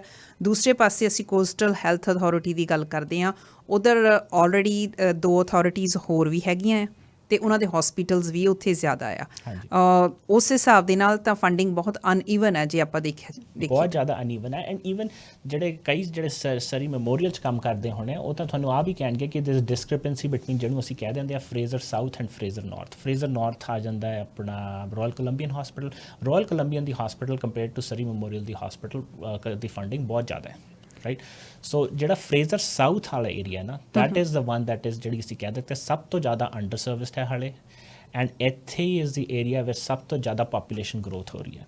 ਹਾਲੇ ਥੋੜ੍ਹੇ ਦਿਨ ਪਹਿਲਾਂ ਆਲਮੋਸਟ 1 ਮੰਥ ਬੈਕ ਆਪਣੇ ਜਿਹੜੇ ਹਾਊਸਿੰਗ ਮਿਨਿਸਟਰ ਹੈ ਇਹਨਾਂ ਨੇ ਉਹ ਇਸ਼ੂ ਕੀਤੀਆਂ ਸੀਆਂ ਕਿ ਇਹ ਜਿਹੜੀਆਂ ਸਿਟੀਜ਼ ਆ ਇਹਨਾਂ ਨੂੰ ਥੋੜ੍ਹੀ ਹੋਰ ਹੋਮ ਗਰੋਥ ਵਧਾਉਣੀ ਚਾਹੀਦੀ ਹੈ to keep up with the population demand. ਉਹਦੇ 'ਚ ਤੁਸੀਂ ਦੇਖੋਗੇ Surrey was not part of it because Surrey is already meeting its target for new housing. Delta and Abbotsford and Chilliwack were part of them ਜੀ, ਠੀਕ ਹੈ। ਹੁਣ ਤੁਸੀਂ ਦੇਖੋ ਕਿ ਅੱਜ ਸੇਮ ਉੱਥੇ ਹਾਊਸਿੰਗ ਅਸੀਂ ਨਵੀਂ ਵਧਾਉਣ ਨੂੰ ਕਹਿ ਰਹੇ ਹਾਂ ਕਿ ਓਕੇ ਇੱਥੇ ਹਾਊਸਿੰਗ ਟਾਰਗੇਟਸ ਹੋਣ ਵਧਣੇ ਚਾਹੀਦੇ ਆ, ਬਟ ਜਿਹੜੀਆਂ ਨੈਸੈਸਿਟੀਜ਼ ਜਿਹੜੂ ਕਹਿ ਲਓ ਰੋਟੀ ਕੱਪੜਾ ਮਕਾਨ ਉਹਦੇ 'ਚ ਅੱਜ ਕੱਲ੍ਹ health care is an very important necessity. ਸਾਨੂੰ we have to keep in touch ਕਿ ਠੀਕ ਹੈ ਜੇ ਤੁਸੀਂ ਕਹੋਗੇ ਕਿ ਨਵੇਂ ਘਰ ਬਣਾਉਣੇ ਆ ਇੱਥੇ ਨਵੀਆਂ ਉਹ ਬਣਾਉਣੀਆਂ ਲੋਕਾਂ ਨੂੰ ਰਹਿਣ ਨੂੰ ਜਗ੍ਹਾ ਚਾਹੀਦੀ ਹੈ। So funding has to keep up and say ਕਿ ਓਕੇ ਅਸੀਂ ਨਵੇਂ ਹਸਪੀਟਲ ਬਣਾਉਣੇ ਆ, ਅਸੀਂ ਨਵੇਂ ਸਕੂਲ ਬਣਾਉਣੇ ਆ, right. So educationally funding that has to keep up. And ਇੱਥੇ ਜਿਹੜਾ ਸਰੀ ਵਾਲਾ area or Fraser South has always traditionally ਜਿਹਨੂੰ ਕਹਿ ਲਓ ਕਿ ਬਹੁਤ ਘੱਟ ਫੰਡਿੰਗ ਮਿਲੀ ਹੈ ਪ੍ਰੋਪੋਰਸ਼ਨਲ ਟੂ ਜਿਹੜੀ ਪਾਪੂਲੇਸ਼ਨ ਗਰੋਥ ਹੋ ਰਹੀ ਹੈ।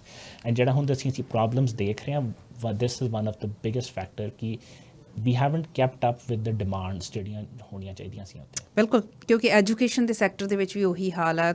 ਸਕੂਲਾਂ ਦੀ ਵੀ ਰੋਜ਼ ਗੱਲ ਚੱਲਦੀ ਹੈ ਕਿ ਜਿਹੜੇ ਪੋਰਟੇਬਲਸ ਨੇ ਉਹ ਬਣਾਉਣੇ ਪੈ ਰਹੇ ਹੈਗੇ ਆ, ਪਰ ਦੂਸਰੇ ਪਾਸੇ ਹੁਣ ਆਪਾਂ ਹਸਪੀਟਲਸ ਦੀ ਵੀ ਗੱਲ ਕਰ ਰਹੇ ਹਾਂ, ਡਾਕਟਰਸ ਦੀ ਵੀ ਗੱਲ ਕਰ ਰਹੇ ਹਾਂ। ਕੁੱਲ ਮਿਲਾ ਕੇ ਮਸਲਾ ਆ ਕੇ ਫੰਡਿੰਗ 'ਤੇ ਖੜ੍ਹ ਜਾਂਦਾ। ਡਾਕਟਰ ਹੈਰੀ ਬਰਾੜ ਉਹਨਾਂ ਦੇ ਨਾਲ ਕੁਝ ਹੋਰ ਗੱਲਾਂ ਕਰਨੀਆਂ ਨੇ। ਇਸ ਵੇਲੇ ਖਬਰਾਂ ਦੇ ਇੱਕ ਬੁਲੇਟਿਨ ਦੇ ਲਈ ਕੁਝ ਮਿੰਟਾਂ ਦੇ ਲਈ ਆਪਾਂ ਰੁਕਦੇ ਹਾਂ। ਉਸ ਤੋਂ ਬਾਅਦ ਡਾਕਟਰ ਹੈਰੀ ਬਰਾੜ ਦੇ ਨਾਲ ਜੇ ਤੁਸੀਂ ਕੋਈ ਗੱਲ ਕਰਨਾ ਚਾਹੁੰਦੇ ਹੋ ਤੁਸੀਂ ਵੀ ਜ਼ਰੂਰ ਸ਼ਾਮਿਲ ਹੋ ਸਕਦੇ ਹੋ। ਸਾਡਾ ਨੰਬਰ ਰਹੇਗਾ 6042040600। ਸੁਣਦੇ ਰਹੋ ਸ਼ੇਰੇ Punjab AM 600। Shere Punjab AM 600 ਤੁਸੀਂ ਇਸ ਵੇਲੇ ਸ਼ਾਮਿਲ ਹੋ ਦ ਨਵਜੋਤ ਢਿੱਲੋਂ ਸ਼ੋਅ ਦੇ ਵਿੱਚ। ਮੇਰੇ ਨਾਲ ਇਸ ਵੇਲੇ ਡਾਕਟਰ ਹੈਰੀ ਬਰਾੜ, ਇਹਨਾਂ ਦੇ ਨਾਲ ਅਸੀਂ ਬਹੁਤ ਸਾਰੀਆਂ ਗੱਲਾਂ ਕੀਤੀਆਂ ਪਿਛਲੇ 1 ਘੰਟੇ ਦੇ ਦੌਰਾਨ ਕਿ ਸਾਡਾ ਜਿਹੜਾ ਹੈਲਥ ਸਿਸਟਮ ਹੈ ਉਹ ਕਿਸ ਢੰਗ ਦੇ ਨਾਲ ਕੰਮ ਕਰਦਾ।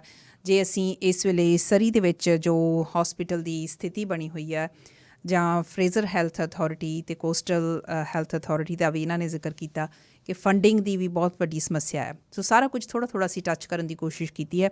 ਤੁਹਾਡੇ ਮਨ ਦੇ ਵਿੱਚ ਕੋਈ ਸਵਾਲ ਹੈ ਜਿਹੜਾ ਤੁਹਾਨੂੰ ਲੱਗਦਾ ਕਿ ਇੱਕ ਡਾਕਟਰ ਕੋਲੋਂ ਪੁੱਛਿਆ ਜਾ ਸਕਦਾ ਇਸ ਸਾਰੇ ਕਾਸੇ ਦੇ ਨਾਲ ਸੰਬੰਧਿਤ, ਜ਼ਰੂਰ ਤੁਸੀਂ 6042040600 'ਤੇ ਹੁਣੇ ਕਾਲ ਕਰ ਸਕਦੇ ਹੋ। ਡਾਕਟਰ ਹੈਰੀ ਬਰਾੜ ਕੁਝ ਮਿੰਟਾਂ ਦੇ ਲਈ ਮੇਰੇ ਨਾਲ ਸਟੂਡੀਓ ਦੇ ਵਿੱਚ ਮੌਜੂਦ ਨੇ, ਸੋ ਰਾਈਟ ਵੇ ਕਾਲ ਕਰਿਓ ਜੇ ਤੁਹਾਡੇ ਮਨ ਦੇ ਵਿੱਚ ਕੋਈ ਸਵਾਲ ਹੈਗਾ। ਡਾਕਟਰ ਬਰਾੜ ਕੁਝ ਗੱਲਾਂ ਮੈਂ ਹੋਰ ਸਮਝਣਾ ਚਾਹੁੰਦੀ ਹਾਂ। ਇੱਕ ਤੁਸੀਂ ਜ਼ਿਕਰ ਕੀਤਾ ਸੀ ਕਿ ਜਿਹੜੀਆਂ ਰਿਕਰੂਟਮੈਂਟ ਸਟ੍ਰੈਟੇਜੀਜ਼ ਹੈਗੀਆਂ ਉਹ ਜ਼ਰੂਰੀ ਤੌਰ ਦੇ ਉੱਤੇ ਚੇਂਜ ਕੀਤੇ ਜਾਣ ਦੀ ਜ਼ਰੂਰਤ ਹੈਗੀ ਆ, ਚਾਹੇ ਆਪਾਂ ਗਵਰਨਮੈਂਟ ਵੱਲੋਂ ਗੱਲ ਕਰਦੇ ਹਾਂ ਜਾਂ ਕਾਲਜ ਆਫ ਫਿਜ਼ੀਸ਼ੀਅਨਸ ਦੀ ਗੱਲ ਕਰਦੇ ਹੈਗੇ ਹਾਂ। ਇੱਕ ਮੇਰੇ ਮਨ ਦੇ ਵਿੱਚ ਸਵਾਲ ਇਹ ਵੀ ਆ ਰਿਹਾ ਕਿ ਬਹੁਤ ਸਾਰੇ ਡਾਕਟਰਸ ਨੇ, ਸਾਨੂੰ ਡਾਕਟਰ ਲੱਭਣੇ ਔਖੇ ਹੋ ਜਾਂਦੇ ਜਦੋਂ ਮੈਂ ਇਸ ਪ੍ਰੋਗਰਾਮ ਦੀ ਗੱਲ ਕਰਦੀ ਹਾਂ। ਹਾਲਾਂਕਿ ਪੰਜਾਬੀ ਕਮਿਊਨਿਟੀ ਦੇ ਵਿੱਚ ਪੰਜਾਬੀ ਬੋਲਣ ਵਾਲੇ ਬਹੁਤ ਸਾਰੇ ਡਾਕਟਰ ਆ। ਜਦੋਂ ਵੀ ਅਸੀਂ ਕੋਸ਼ਿਸ਼ ਕਰੀਦੀ ਆ ਕਿ ਥੋੜ੍ਹਾ ਜਿਹਾ ਲੋਕਾਂ ਨੂੰ ਅਵੇਅਰ ਕੀਤਾ ਜਾਵੇ, ਕਿਉਂਕਿ ਚੰਗਾ ਹੈਲਥ ਦਾ ਜਿਹੜਾ ਲਾਈਫ ਸਟਾਈਲ ਆ ਉਹ ਵੀ ਬਹੁਤ ਜ਼ਿਆਦਾ ਫਰਕ ਪਾਉਂਦਾ। ਮੈਨੂੰ ਬਹੁਤ ਘੱਟ ਡਾਕਟਰ ਮਿਲਦੇ ਨੇ ਜਿਹੜੇ ਸਮਾਂ ਕੱਢ ਸਕਦੇ ਆ। ਉਹ ਕਹਿੰਦੇ ਅਸੀਂ ਬਿਜ਼ੀ ਇੰਨੇ ਆ, ਸਾਡੇ ਸਕੈਜੂਲ ਇੰਨੇ ਬਿਜ਼ੀ ਆ। ਪਰ ਅੱਜ ਤੁਸੀਂ ਖਾਸ ਕਰਕੇ ਸਮਾਂ ਕੱਢ ਕੇ ਆਏ ਹੋ। ਮੇਰੇ ਮਨ ਦੇ ਵਿੱਚ ਇੱਕ ਸਵਾਲ ਪੈਦਾ ਹੋ ਰਿਹਾ, ਹੋ ਸਕਦਾ ਸਾਡੇ ਸੁਣਨ ਵਾਲਿਆਂ ਦੇ ਮਨਾਂ ਦੇ ਵਿੱਚ ਵੀ ਇਹ ਚੀਜ਼ ਹੋਵੇ ਕਿ ਤੁਸੀਂ ਇਸ ਵਿਸ਼ੇ ਦੇ ਉੱਤੇ ਬਾਹਰ ਆ ਕੇ ਗੱਲ ਕਰਨਾ ਜ਼ਰੂਰੀ ਕਿਉਂ ਸਮਝਿਆ? ਇਹਦੇ ਪਿੱਛੇ ਕੋਈ ਖਾਸ ਵਜ੍ਹਾ? ਇਟਸ ਅ ਪਰਸਨਲ ਕੁਐਸਚਨ ਹੈ ਜੀ ਥੋੜ੍ਹਾ ਜਿਹਾ। ਇਹ ਐਕਚੁਅਲੀ ਮੈਂ ਇੱਥੇ ਜਦੋਂ ਮੈਂ ਪ੍ਰੈਕਟਿਸ 5 ਸਾਲ ਹੋਏ ਆ ਮੈਨੂੰ ਹਲੇ। ਜਿਹੜਾ ਆਪਣਾ ਅਸੀਂ ਐਜ਼ ਅ ਕੈਂਸਰ ਯੂਨਿਟ ਸਾਡੀ ਜਿਹੜੀਆਂ ਸਰਜਰੀਜ਼ ਤਾਂ ਸਾਰੀਆਂ ਵੈਂਕੂਵਰ 'ਚ ਹੁੰਦੀਆਂ, ਬਟ ਸਾਡਾ ਕਲੀਨਿਕ ਹੁੰਦਾ ਹੈ ਇੱਕ ਸਰੀ 'ਚ ਹੁੰਦਾ ਹੈ ਟਿਊਜ਼ਡੇ ਆਫਟਰਨੂਨ। ਅਤੇ ਜਿਹੜੇ ਮੇਰੇ ਸਾਰੇ ਗਰੁੱਪ ਹੈ ਉਹਨਾਂ 'ਚੋਂ ਸਭ ਤੋਂ ਜ਼ਿਆਦਾ ਜਿਹੜਾ ਸਰੀ ਵਾਲਾ ਕਲੀਨਿਕ ਉਹ ਮੈਂ ਕਰਦਾ ਹਾਂ। ਸੋ ਸਰੀ ਦੇ ਵਿੱਚ ਤੁਸੀਂ ਰੈਗੂਲਰ ਸਰੀ ਮੈਮੋਰੀਅਲ ਦੇ ਵਿੱਚ ਕੰਮ ਨਹੀਂ ਕਰ ਰਹੇ? ਨਹੀਂ ਜੀ, ਸਾਡਾ ਸਰੀ ਮੈਮੋਰੀਅਲ ਦੇ ਨਾਲ ਜਿਹੜੀ ਕੈਂਸਰ ਏਜੰਸੀ ਹੈ, BC ਕੈਂਸਰ ਏਜੰਸੀ ਸਰੀ ਮੈਮੋਰੀਅਲ ਦੇ ਨਾਲ ਜਿਹੜੀ ਜੁੜੀ ਹੋਈ ਹੈ, ਉੱਥੇ ਸਾਡੇ ਕਲੀਨਿਕ ਹੁੰਦੇ ਆ ਕੈਂਸਰ ਏਜੰਸੀ ਦੇ ਕਲੀਨਿਕਸ। ਠੀਕ ਹੈ। ਅਸੀਂ ਸਰਜਰੀ ਜਿਹੜੀ ਸਰੀ ਮੈਮੋਰੀਅਲ 'ਚ ਹਾਲੇ ਨਹੀਂ ਕਰਦੇ ਆ ਵੀ, ਜਿਹੜਾ ਗਵਰਨਮੈਂਟ ਨੂੰ ਪਟੀਸ਼ਨ ਕੀਤਾ ਹੈ ਤੇ ਹੈਲਥ ਅਥਾਰਟੀ ਨੂੰ ਵੀ ਪਟੀਸ਼ਨ ਕੀਤਾ ਹੈ ਕਿ ਜਿਹੜੀ ਸਰੀ ਹਸਪੀਟਲ ਹੈ, ਇੱਥੇ ਇੱਕ cancer surgery unit for women's cancer, ਜਿਹੜੀਆਂ ਔਰਤਾਂ ਦੇ ਕੈਂਸਰ ਲਈ ਯੂਨਿਟ ਹੋਣੀ ਚਾਹੀਦੀ ਹੈ। ਬਿਕੋਜ਼ ਜਿਹੜਾ ਜੇ ਅਸੀਂ ਬੈਂਚਮਾਰਕ ਦੇਖੋ, ਅਸੀਂ ਜਿਹੜਾ ਬੈਂਚਮਾਰਕ ਹੈ, ਓਨਲੀ 2% ਪੇਸ਼ੈਂਟਸ ਨੂੰ ਜਿਹੜੀਆਂ ਸਰਜਰੀ ਟਾਈਮ ਤੇ ਮਿਲ ਰਹੀਆਂ ਨੇ। ਤੁਸੀਂ ਕਹਿ ਰਹੇ ਸੀ ਕਿ 90% ਨੂੰ ਜਿੱਥੇ ਚਾਹੀਦੀ ਹੈ, ਅਸੀਂ ਸਿਰਫ 2% ਨੂੰ ਕਰ ਰਹੇ ਹਾਂ। ਇਹੋ ਜਿਹੇ ਬਹੁਤ ਪੇਸ਼ੈਂਟ ਹੈ ਜਿਹੜੇ ਸਾਨੂੰ ਪਹਿਲਾਂ ਅਪਾਇੰਟਮੈਂਟ ਤੋਂ ਪਹਿਲਾਂ ਹੀ ਜਿਹਨਾਂ ਦੀ ਕੈਂਸਰ ਕਰਕੇ ਡੈਥ ਹੋ ਰਹੀ ਹੈ, ਜਾਂ ਸਾਨੂੰ ਦੇਖ ਲੈਂਦੇ ਆ, ਅਸੀਂ ਸਰਜਰੀ ਦੀ ਵੇਟ ਲਿਸਟ ਉਹਨਾਂ ਨੂੰ ਪਾ ਦਿੰਦੇ ਆ, ਤੇ ਸਰਜਰੀ ਦੀ ਵੇਟ ਕਰਦੇ ਕਰਦੇ ਉਹਨਾਂ ਦੀ ਡੈਥ ਹੋ ਜਾਂਦੀ ਹੈ, ਜਾਂ ਉਹਨਾਂ ਦੀ ਜਿਹੜਾ ਕੈਂਸਰ ਆਪਰੇਬਲ ਸੀ ਉਹ ਨਾਨ ਆਪਰੇਬਲ ਹੋ ਜਾਂਦਾ ਹੈ। ਅੱਛਾ। ਅਸੀਂ ਰਹਿੰਦੇ ਸਰੀ 'ਚ, ਮੇਰੀ ਸਾਡੇ ਰਿਹਾਇਸ਼ ਸਾਡੀ ਸਰੀ 'ਚ ਹੈ, ਬਟ ਜਿਹੜੀ ਮੈਂ ਕੰਮ ਕਰਦਾ ਹਾਂ ਵੈਂਕੂਵਰ 'ਚ, ਅਤੇ ਮੇਰੀ ਵਾਈਫ ਕਰਦੇ ਹਾਂ ਲੈਂਗਲੀ ਹਸਪੀਟਲ 'ਚ। ਅਤੇ ਜਿਹੜਾ ਕੋਵਿਡ ਦੇ ਟਾਈਮ ਜਦੋਂ ਕੋਵਿਡ ਸੀਗਾ, ਤਾਂ ਅਸੀਂ ਦੇਖ ਰਹੇ ਸੀ ਕਿ ਕਿੰਨਾ ਹੈਲਥ ਕੇਅਰ ਸਿਸਟਮ ਸਟਰੈਚਡ, ਐਂਡ ਸਾਡੀਆਂ ਅੱਖਾਂ ਨੂੰ ਸਾਹਮਣੇ ਪਤਾ ਲੱਗ ਰਿਹਾ ਸੀ ਕਿ ਕਿੰਨਾ ਫਰੇਜ਼ਰ ਹੈਲਥ ਨੂੰ ਅੰਡਰ ਫੰਡਡ ਹੈ ਅਤੇ ਰੀਸੋਰਸਿਸ ਨਹੀਂ ਹੈ। ਅਤੇ ਮੇਰੀ ਵਾਈਫ ਨੇ ਇੱਕ ਦਿਨ ਮੈਨੂੰ ਗੱਲਾਂ 'ਚ ਗੱਲ ਕੀਤੀ ਕਿ ਮੇਬੀ ਅਸੀਂ ਇੱਕ ਅਪਾਰਟਮੈਂਟ ਲੈ ਲਈਏ ਵੈਂਕੂਵਰ 'ਚ, ਕਿ ਸਾਡੇ ਕੋਲ ਵੀ ਕੋਸਟਲ ਹੈਲਥ ਦਾ ਫਿਰ ਐਡਰੈਸ ਆ ਜਾਊਗਾ, ਤਾਂ ਕਿ ਜੇ ਸਾਨੂੰ ਕਦੇ ਲੋੜ ਪਏ ਹੈਲਥ ਕੇਅਰ ਦੀ, ਅਸੀਂ ਕੋਸਟਲ ਹੈਲਥ ਦੀਆਂ ਰੀਸੋਰਸਿਸ ਨੂੰ ਯੂਟੀਲਾਈਜ਼ ਕਰ ਸਕਦੇ ਹਾਂ। ਅੱਛਾ। ਅਤੇ ਉਹ ਗੱਲ ਪਰਸਨਲੀ ਮੈਨੂੰ ਬਹੁਤ ਜ਼ਿਆਦਾ ਚੁਭੀ, ਕਿ ਮੈਨੂੰ ਲੱਗਿਆ ਕਿ ਐਜ਼ ਅ ਫਿਜ਼ੀਸ਼ੀਅਨ ਜੇ ਅਸੀਂ ਸੋਚਣ ਲੱਗ ਪਏ ਹਾਂ ਕਿ ਸਾਨੂੰ ਵੈਂਕੂਵਰ ਜਾਣ ਦੀ ਲੋੜ ਪਊਗੀ, ਅਤੇ ਜਿਹੜੇ ਨਾਨ ਫਿਜ਼ੀਸ਼ੀਅਨਸ ਹੈ, ਜਿਹੜੀ ਬਾਕੀ ਸਾਡੇ ਲਿਸਨਰਸ ਹੈ, ਜਿਹੜੇ ਸਰੀ ਦੇ ਲਿਸਨਰਸ ਹੈ, ਉਹਨਾਂ ਲਈ ਕੀ ਹੋਪ ਹੋ ਸਕਦੀ ਹੈ। And basically this is the reason why ਅਸੀਂ ਅਵੇਅਰਨੈਸ ਕ੍ਰੀਏਟ ਕਰਨਾ ਚਾਹੁੰਦੇ ਹਾਂ ਫॉर ਜਿਹੜੇ ਆਪਣੀ ਪਾਪੂਲੇਸ਼ਨ ਲਈ, ਕਿ ਜਿਹੜਾ ਹਾਲੇ ਜਿਹੜੀ ਡਿਸਪੈਰਿਟੀ ਹੈਗੀ, ਉਹ was quite significant between Fraser health and coastal health ਹਾਲੇ। ਅਤੇ that's why we are speaking out, ਹਾਲੇ ਜਿਹੜੇ ਰੇਡੀਓ ਸ਼ੋ 'ਤੇ ਅਵੇਅਰਨੈਸ ਕਰਨਾ ਚਾਹੁੰਦੇ ਹਾਂ। ਪਲੱਸ ਬਿਕੋਜ਼ ਸਾਡੀ ਰਿਹਾਇਸ਼ ਸਰੀ 'ਚ ਹੈ, ਜਿਹੜੇ ਮੇਰੇ ਪੇਸ਼ੈਂਟਸ ਹੈ, ਜੇ ਅਸੀਂ ਸਿਰਫ ਹਸਪੀਟਲ 'ਚ ਨਹੀਂ ਦੇਖਦੇ, ਮੈਂ ਉਹਨਾਂ ਨੂੰ ਬਾਅਦ 'ਚ ਜਿਵੇਂ ਕਿਤੇ ਕਾਸਕੋ ਗਿਆ, ਸਟੋਰ 'ਚ ਮਿਲਣਾ ਹੈ, ਫਰੂਟੀ ਕਹਿਣਾ ਹੈ, ਕਿ ਜਿੰਨੇ ਮਰਜ਼ੀ ਦੇ ਸਟੋਰਸ ਆ ਉੱਥੇ ਮਿਲਦੇ ਆ, ਸਾਰੇ ਮਿਲਦੇ ਆ, ਉੱਥੇ ਕਹਿੰਦੇ ਡਾਕਟਰ ਸਾਹਿਬ ਸਰਜਰੀ ਛੇਤੀ ਕਰਾ ਦਿਓ, ਛੇਤੀ ਕਰਾ ਦਿਓ, ਛੇਤੀ ਕਰਾ ਦਿਓ, ਆ ਹੋ ਰਿਹਾ, ਬੀਬੀ ਜੀ ਦੀ ਸਿਹਤ ਨਹੀਂ ਠੀਕ। So that gives you a personal ਥੋੜ੍ਹਾ ਇਨਸੈਂਟਿਵ ਕਿ ਨਹੀਂ ਹੋਣਾ ਚਾਹੀਦਾ ਹੈ, ਕਿ ਐਂਡ ਵੈਨ ਆਈ ਸੇ ਕਿ ਸਾਡੀ ਕਮਿਊਨਿਟੀ ਲਈ ਕੁਛ ਕਰਨਾ ਚਾਹੀਦਾ। Community I don't mean as a religious community, Sikh ਵਗੈਰਾ, I am talking community where I live in, ਜਿਹੜਾ ਸਰੀ ਹੋ ਗਿਆ, ਰਾਈਟ। ਇਸ ਕਮਿਊਨਿਟੀ ਲਈ ਕੁਛ ਕਰਨਾ ਚਾਹੀਦਾ ਸਾਨੂੰ, ਕਿ ਸਾਨੂੰ ਹੁਣ ਐਂਡ ਤੁਸੀਂ ਵੀ ਆਰ ਬਲੈਸਡ ਕਿ ਜਿਹੜੇ ਸਾਡੇ ਸਮ ਆਫ ਦ ਜਿਹੜੇ ਪੋਲੀਟੀਸ਼ੀਅਨਸ ਹੈ are from our community, have cabinet roles. Mr. Harry Bains nu le lo, education minister nu le lo, speaker of the house le lo. We are, as a community, we have power in numbers even within the legislature. बहुत important ministries ne ho dono, important ministries hai. So that's where we feel ki jehdi now is the time that we can advocate for this for our community and say ki nahi sanu bhi lod hai, we should not be ignored. ਉਹਨਾਂ ਦੇ ਨਾਲ ਵੀ ਕਦੇ interaction ਦਾ ਮੌਕਾ ਮਿਲਿਆ ਤਾਂ? ਜੋ ਮਰਜ਼ੀ ਜੀ, ਮੈਂ ਤਾਂ ਲੋਕਾਂ ਨੂੰ ਕਹਿੰਦਾ I'll sell my kidney to help my patients, ਕਿ ਜੇ ਮੈਨੂੰ ਆਪਣੀ ਕਿਡਨੀ ਵੀ ਵੇਚਣ ਲੱਗ ਜੇ ਆਪਣੇ ਪੇਸ਼ੈਂਟਸ ਲਈ, ਮੈਂ ਕਰ ਲੂੰਗਾ। So any time I have an opportunity, I always interact with them, ਦੱਸਣਾ ਚਾਹੀਦਾ, ਆਪਣੇ ਮੁੱਦੇ ਸਾਹਮਣੇ ਰੱਖਦਾ ਹੈ। ਐਂਡ ਦੇ have been positive, they have been open, meetings ਕੀਤੀਆਂ ਉਹਨਾਂ ਨਾਲ ਵੀ, ਐਂਡ ਦੇ ਹੈਵ ਸੈਡ, ਪ੍ਰੋਮਿਸਡ, ਕਮਿਟਡ ਕਿ ਅਸੀਂ ਗੱਲ ਅੱਗੇ ਲੈ ਕੇ ਜਾਵਾਂਗੇ to the ministry level and to the health authority level, and we are hopeful. Hope ਤਾਂ ਕਦੇ ਨਹੀਂ, most of medicine as a cancer surgeon, ਜੇ ਮੈਂ ਹੋਪ ਹੀ ਛੱਡਦਾ ਤਾਂ ਅਸੀਂ ਤਾਂ ਸਰਵਾਈਵ ਹੋਪ 'ਤੇ ਕਰਦੇ ਹਾਂ। ਸੋ ਵੀ ਆਰ ਹੋਪਫੁਲ ਕਿ ਇਹਦਾ ਕੁਛ ਨਿਕਲੂਗਾ। ਦੇਰ ਸਮ ਪੋਜ਼ੀਟਿਵ ਮੂਵਮੈਂਟਸ ਹੋਈਆਂ ਹੁਣ, ਜਿਵੇਂ ਤੁਸੀਂ ਜਿਹੜਾ ਮਿਨਿਸਟਰੀ ਨੇ ਆਪਣਾ health care plan, cancer plan submit ਕੀਤਾ ਸੀ, ਉਹਨਾਂ ਨੇ ਕਾਫੀ ਕੀਤਾ ਹੈ in to commitment to cancer, but again ਕੋਈ ਕੌਨਕਰੀਟ ਦਿਖਿਆ ਨਹੀਂ ਹੈ, ਸਾਹਮਣੇ ਨਹੀਂ ਆਇਆ। ਮੇਬੀ ਇਨ ਦ ਫਿਊਚਰ ਆਊਗਾ, ਬਟ ਹਾਲੇ ਕੁਛ ਆਇਆ ਨਹੀਂ ਹੈ। ਜਿਹੜਾ ਹਾਲੇ ਇਹਨਾਂ ਨੇ ਸਰੀ ਮੈਮੋਰੀਅਲ ਲਈ ਐਡੀਸ਼ਨਲ ਫੰਡਿੰਗ ਕੀਤੀ ਹੈ, ਕਿ ਐਡੀਸ਼ਨਲ OR ਟਾਈਮ ਕੀਤਾ ਹੈ, again like I said, that's going to take some time.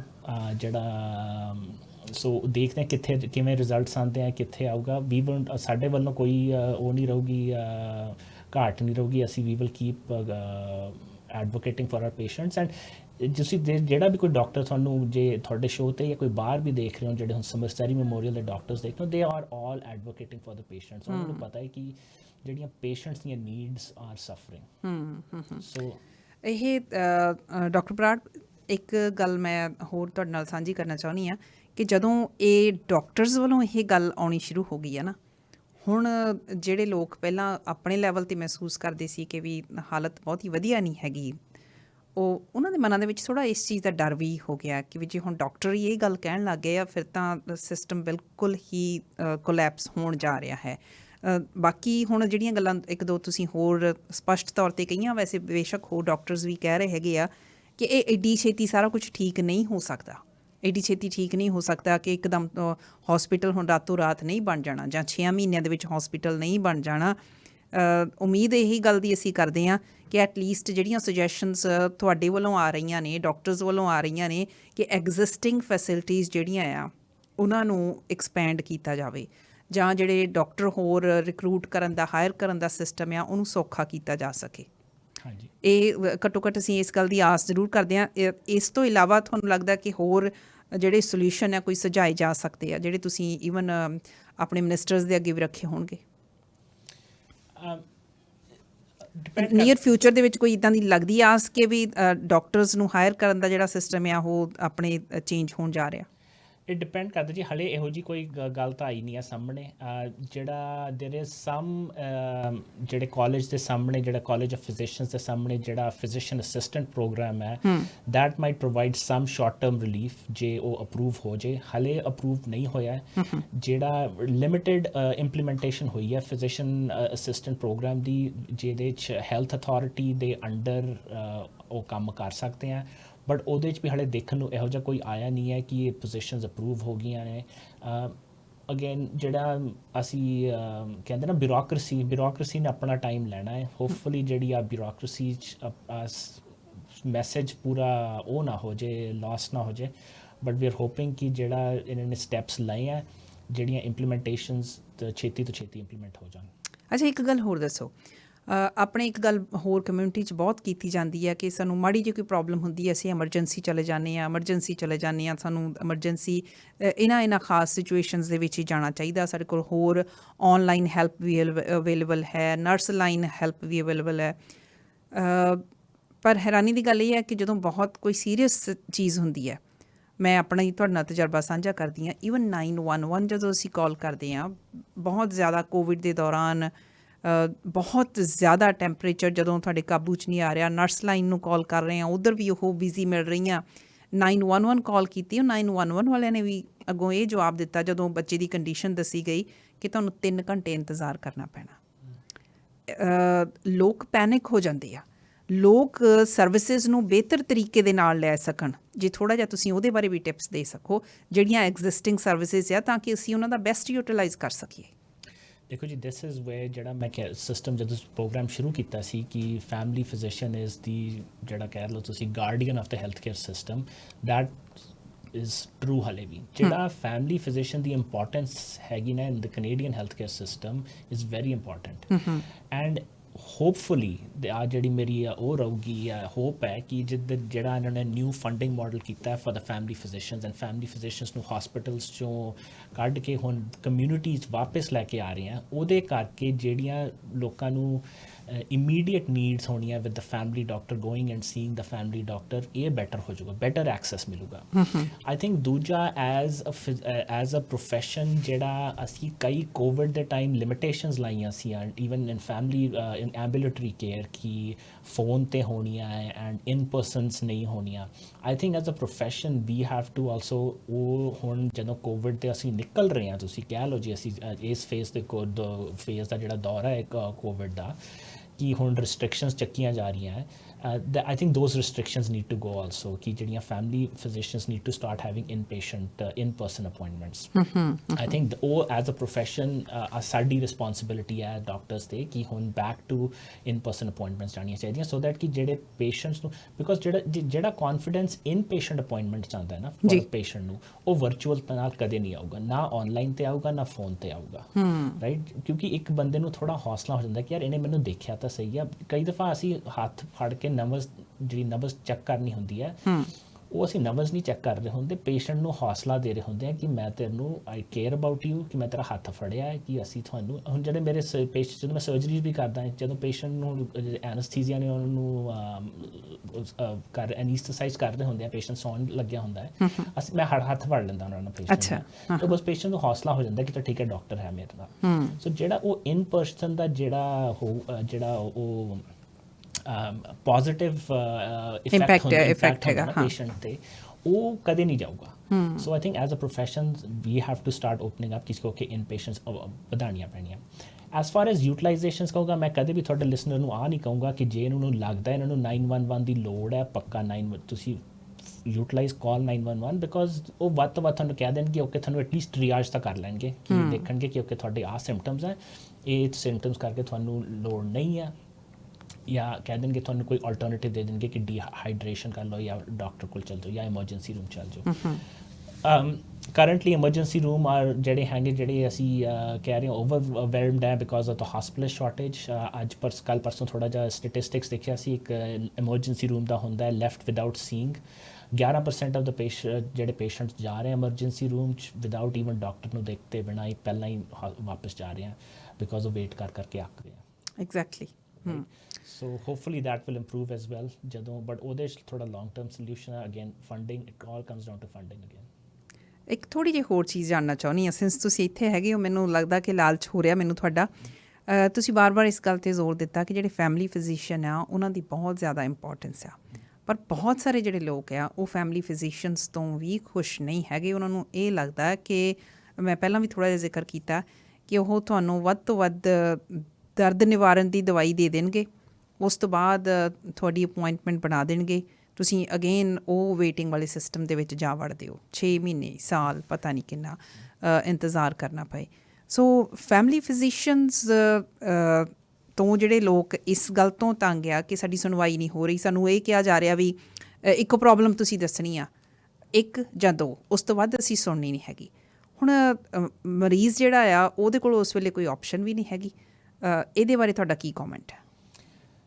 ਦੇਖੋ ਜੀ, ਦਿਸ ਅਗੇਨ ਆਈ ਡੋਂਟ ਹੈਵ, ਮੇਰਾ ਫੈਮਿਲੀ ਪ੍ਰੈਕਟਿਸ ਬੈਕਗਰਾਊਂਡ ਨਹੀਂ ਹੈ ਇੰਨਾ, ਸੋ ਆਈ ਕਾਂਟ ਪੂਰਾ ਜ਼ਿਆਦਾ ਮੈਂ ਇਹਦੇ ਬਾਰੇ ਕਮੈਂਟਰੀ ਨਹੀਂ ਕਰੂੰਗਾ, ਬਟ ਜਿਹੜਾ ਤਾਂ ਮੈਂ ਜਿੰਨਾ ਮੇਰਾ ਐਕਸਪੀਰੀਅੰਸ ਹੈ ਮੈਂ ਦੱਸ ਸਕਦਾ ਕਿ ਦਿਸ ਇਜ਼ ਆਲਸੋ ਜਿਹੜਾ ਇਹਨਾਂ ਦਾ ਪੁਰਾਣਾ ਫੰਡਿੰਗ ਮਾਡਲ ਸੀ ਨਾ for the government family physician, ਦਾ was what we call a fee for service model, ਕਿ ਉਹਨਾਂ ਨੂੰ ਗੌਰਮੈਂਟ ਨੇ ਰੇਟ ਬੰਨ੍ਹ ਦਿੱਤਾ ਹੈ ਫਿਜ਼ੀਸ਼ੀਅਨਸ ਲਈ ਕਿ ਇੱਕ ਪੇਸ਼ੈਂਟ ਨੂੰ ਤੁਹਾਨੂੰ ਐਕਸ ਅਮਾਊਂਟ ਆਫ ਮਨੀ ਮਿਲਣਾ, ਤੁਸੀਂ $35 ਕਰ ਲਓ, $40 ਕਰ ਲਓ, ਇੰਨਾ ਮਿਲੂਗਾ ਫॉर 1 ਵਿਜ਼ਿਟ। ਠੀਕ ਹੈ। ਅਤੇ ਉਹਦੇ 'ਚ ਕੀ ਹੁੰਦਾ ਸੀ, ਦੈਨ ਇਹਨਾਂ ਨੇ ਫॉर द ਫੈਮਿਲੀ ਫਿਜ਼ੀਸ਼ੀਅਨਸ ਇਹਨਾਂ ਨੇ ਅਪੁਆਇੰਟਮੈਂਟਸ ਬਣਾਈਆਂ ਹੁੰਦੀਆਂ ਸੀ, ਸੋ ਦੇ ਮੇਕ ਇਟ ਪਰ ਡਾਇਗਨੋਸਿਸ ਕਿ ਠੀਕ ਹੈ ਇੱਕ ਪੇਸ਼ੈਂਟ ਆਊਗਾ, ਇੱਕ ਪ੍ਰੋਬਲਮ ਦਾ ਆਉਣਾ ਇੰਨਾ ਲੱਗੂਗਾ, right. So I think one of the things patients ਜਦੋਂ ਜਾਂਦੇ ਆ ਫੈਮਿਲੀ ਡਾਕਟਰ ਦਾ ਅਪੁਆਇੰਟਮੈਂਟ ਬਣਾਉਣ ਦਾ, ਫੋਨ ਕਰਕੇ ਤੁਸੀਂ ਪਹਿਲਾਂ ਦੱਸ ਸਕਦੇ ਹੋ ਕਿ ਮੇਰੀਆਂ ਆਹ 5 ਚੀਜ਼ਾਂ ਹੈ, ਮੈਂ ਇਹਦੇ ਬਾਰੇ ਗੱਲ ਕਰਨੀ ਹੈ, ਸੋ ਦੈਟ ਹੋਪਫੁਲੀ ਕਿ ਫੈਮਿਲੀ ਫਿਜ਼ੀਸ਼ੀਅਨ ਜਿਹੜੀਆਂ ਜਦੋਂ ਅਪੁਆਇੰਟਮੈਂਟਸ ਬਣਾਉਣਗੇ ਉਨੀ ਲੌਂਗਰ ਅਪੁਆਇੰਟਮੈਂਟ ਬਣਾ ਲੈਣਗੇ, ਤੁਹਾਨੂੰ ਜੇ 5-10 ਮਿੰਟ ਦੀ ਅਪੁਆਇੰਟਮੈਂਟ ਜਗ੍ਹਾ ਅੱਧੇ ਘੰਟੇ ਦੀ ਅਪੁਆਇੰਟਮੈਂਟ ਹੋ ਜੂਗੀ। So that's one thing they can do. ਜਿੱਦਾਂ ਵਿਦ ਦ ਨਿਊ ਮਾਡਲ ਜਿਹੜਾ ਇਹਨਾਂ ਨੇ ਕਰਾਇਆ ਫੈਮਿਲੀ ਫਿਜ਼ੀਸ਼ੀਅਨਸ ਦਾ, ਉਹਦੇ ਨਾਲ they are going away from that fee for service, saying ਕਿ ਤੁਹਾਨੂੰ ਪਰ ਵਿਜ਼ਿਟ ਨਹੀਂ ਦੇਣਾ, ਅਸੀਂ ਪਰ ਪੇਸ਼ੈਂਟ ਦੇਣੇ ਆ, ਪਰ ਡਾਇਗਨੋਸਿਸ ਦੇਣੇ ਆ। So they are hopefully taking that incentive away to see as many patients as possible. ਪਹਿਲਾਂ ਫੈਮਿਲੀ ਫਿਜ਼ੀਸ਼ੀਅਨਸ ਹੁੰਦਾ ਸੀ ਕਿ ਜਿੰਨੇ ਜ਼ਿਆਦਾ ਦੇਖੋਗੇ that's the only way you can have a surviving practice, right? Because kharche to pehne hi hai. So with that, with now this model going away and they've given stabilization fundings for clinics, because clinic khulle nahi reh sakte si, you would have tusi dekhya si kafi hun as a lot of clinics were moving into malls, jive odia superstore chale gaya, they were going into big companies were coming and buying clinics, jehdiyan vaddiyan companies aake clinics khareed rahiyan si, individual physicians were jehdiyan chotiyan practices si ਬੰਦ ਹੋ ਰਹੀਆਂ ਸੀ ਜੀ। Say and that was because of the old funding model, the GPs were not very funded at all to have a practice, and ਆਪਣੀ ਮਹਿੰਗਾਈ ਨਹੀਂ ਵੱਧ ਰਹੀ ਸੀ। So with this new model hopefully that system will get better as well. ਅੱਜ ਸਾਰੀ ਜਿੰਨੀ ਇਹ ਗੱਲਬਾਤ ਹੋਈ ਆ, ਸਾਡੇ ਸੁਣਨ ਵਾਲਿਆਂ ਨੂੰ ਜਿਹੜੀ ਉਹ ਸਿਚੁਏਸ਼ਨ ਜ਼ਿਆਦਾ ਕਲੀਅਰ ਹੋਈ ਹੋਏਗੀ ਫੰਡਿੰਗ ਦੇ ਮਾਮਲੇ ਦੇ ਵਿੱਚ, ਜਾਂ ਜਿਹੜੇ ਡਾਕਟਰਸ ਨੇ ਉਹ ਘੱਟ ਕਿਉਂ ਨੇ, ਜਾਂ ਰਿਕਰੂਟਮੈਂਟ ਦਾ ਜਿਹੜਾ ਸਿਸਟਮ ਆ ਉਹ ਕਿਸ ਤਰੀਕੇ ਨਾਲ ਬਿਹਤਰ ਹੋ ਸਕਦਾ, ਜਿੱਥੇ ਹੌਸਪੀਟਲਸ ਦੀ ਕਮੀ ਹੈਗੀ ਆ ਮੌਜੂਦਾ ਹੌਸਪੀਟਲਸ ਨੂੰ ਜਾਂ ਫੈਸਿਲਿਟੀਜ਼ ਨੂੰ ਐਕਸਪੈਂਡ ਕੀਤਾ ਜਾ ਸਕਦਾ, ਇੱਕਦਮ ਤੁਰੰਤ ਇਹ ਜਿਹੜੇ ਕਦਮ ਉਠਾਏ ਜਾ ਸਕਦੇ ਆ। ਇਹ ਸਾਰਾ ਸੁਣ ਕੇ ਲੋਕਾਂ ਨੂੰ ਕਲੈਰਿਟੀ ਤਾਂ ਹੋ ਗਈ ਹੋਏਗੀ, ਪਰ ਲੋਕ ਇਸ ਵੇਲੇ ਕਿੱਥੇ ਖੜੇ ਆ, ਉਹ ਕੀ ਕਰਨ? ਉਹਨਾਂ ਲਈ ਕੋਈ ਸਲਾਹ ਮਸ਼ਵਰਾ ਤੁਹਾਡਾ, ਕਿਉਂਕਿ ਉਹਨਾਂ ਨੇ ਤਾਂ ਕੁਝ ਠੀਕ ਕਰਨਾ ਨਹੀਂ ਹੈ ਇਸ ਸਾਰੇ ਕਾਸੇ 'ਚ, ਉਹਨਾਂ ਦਾ ਐਜ਼ ਸੱਚ ਸਿੱਧਾ ਤਾਂ ਕੋਈ ਰੋਲ ਨਹੀਂ ਹੈਗਾ। ਦੇਖੋ ਜੀ, ਆਈ ਟੈਲ ਜਿਹੜੇ ਮੈਂ ਸਭ ਬੇਸ਼ੱਕ ਐਂਡ ਯੂਜ਼ਰ ਉਹ ਨੇ। ਐਡਵੋਕੇਸੀ ਜੀ ਐਡਵੋਕੇਸੀ ਜਿਹੜੀ ਹੈ ਨਾ, ਆਪ ਦੀ ਗੱਲ ਆਵਾਜ਼ ਸੁਣਾਉਣ ਦਾ, advocacy is the number 1 thing ਜੀ। ਐਂਡ ਜਿਹੜੀ ਆਪਣੀ ਐਜ਼ ਅ ਕਮਿਊਨਿਟੀ ਹੈ, ਹੁਣ ਮੈਂ ਗੱਲ ਕਰ ਰਿਹਾ ਐਜ਼ ਅ ਪੰਜਾਬੀ ਕਮਿਊਨਿਟੀ ਔਰ ਆਪਣੀ ਜਿਹੜੀ ਹੈ ਇਮੀਗ੍ਰੈਂਟ ਕਮਿਊਨਿਟੀਜ਼ ਲਈ, ਜਿੱਥੋਂ ਮਰਜ਼ੀ ਹੋਏ, ਅਸੀਂ ਐਡਵੋਕੇਸੀ ਤੋਂ ਡਰਦੇ ਹਾਂ। ਮੇਰੇ ਕੋਲ ਬਹੁਤ ਪੇਸ਼ੈਂਟਸ ਆਉਂਦੇ ਆ, ਮੈਂ ਉਹਨਾਂ ਨੂੰ ਕਹਿੰਦਾ ਹੈ ਕਿ ਉਹ ਕਹਿ ਰਹੇ ਜੀ ਸਾਨੂੰ ਸਰਜਰੀ ਦਾ ਟਾਈਮ ਨਹੀਂ ਮਿਲ ਰਿਹਾ। ਮੈਂ ਕਿਹਾ ਤੁਸੀਂ ਹਸਪੀਟਲ 'ਚ ਕੰਪਲੇਂਟ ਕਿਉਂ ਨਹੀਂ ਕਰਦੇ ਹੋ ਕਿ ਮੇਰੇ ਨਾਲ ਮੇਰੀ ਸਰਜਰੀ 2 ਹਫ਼ਤਿਆਂ 'ਚ ਹੋਣੀ ਚਾਹੀਦੀ ਹੈ, ਮੈਨੂੰ ਹੁਣ ਅਪੁਆਇੰਟਮੈਂਟ ਮਿਲੀ ਹੈ 3 ਮਹੀਨੇ ਬਾਅਦ ਸਰਜਰੀ ਦੀ। ਮੈਂ ਕਿਹਾ ਤੁਸੀਂ ਕੰਪਲੇਂਟ ਕਿਉਂ ਨਹੀਂ ਕਰਦੇ?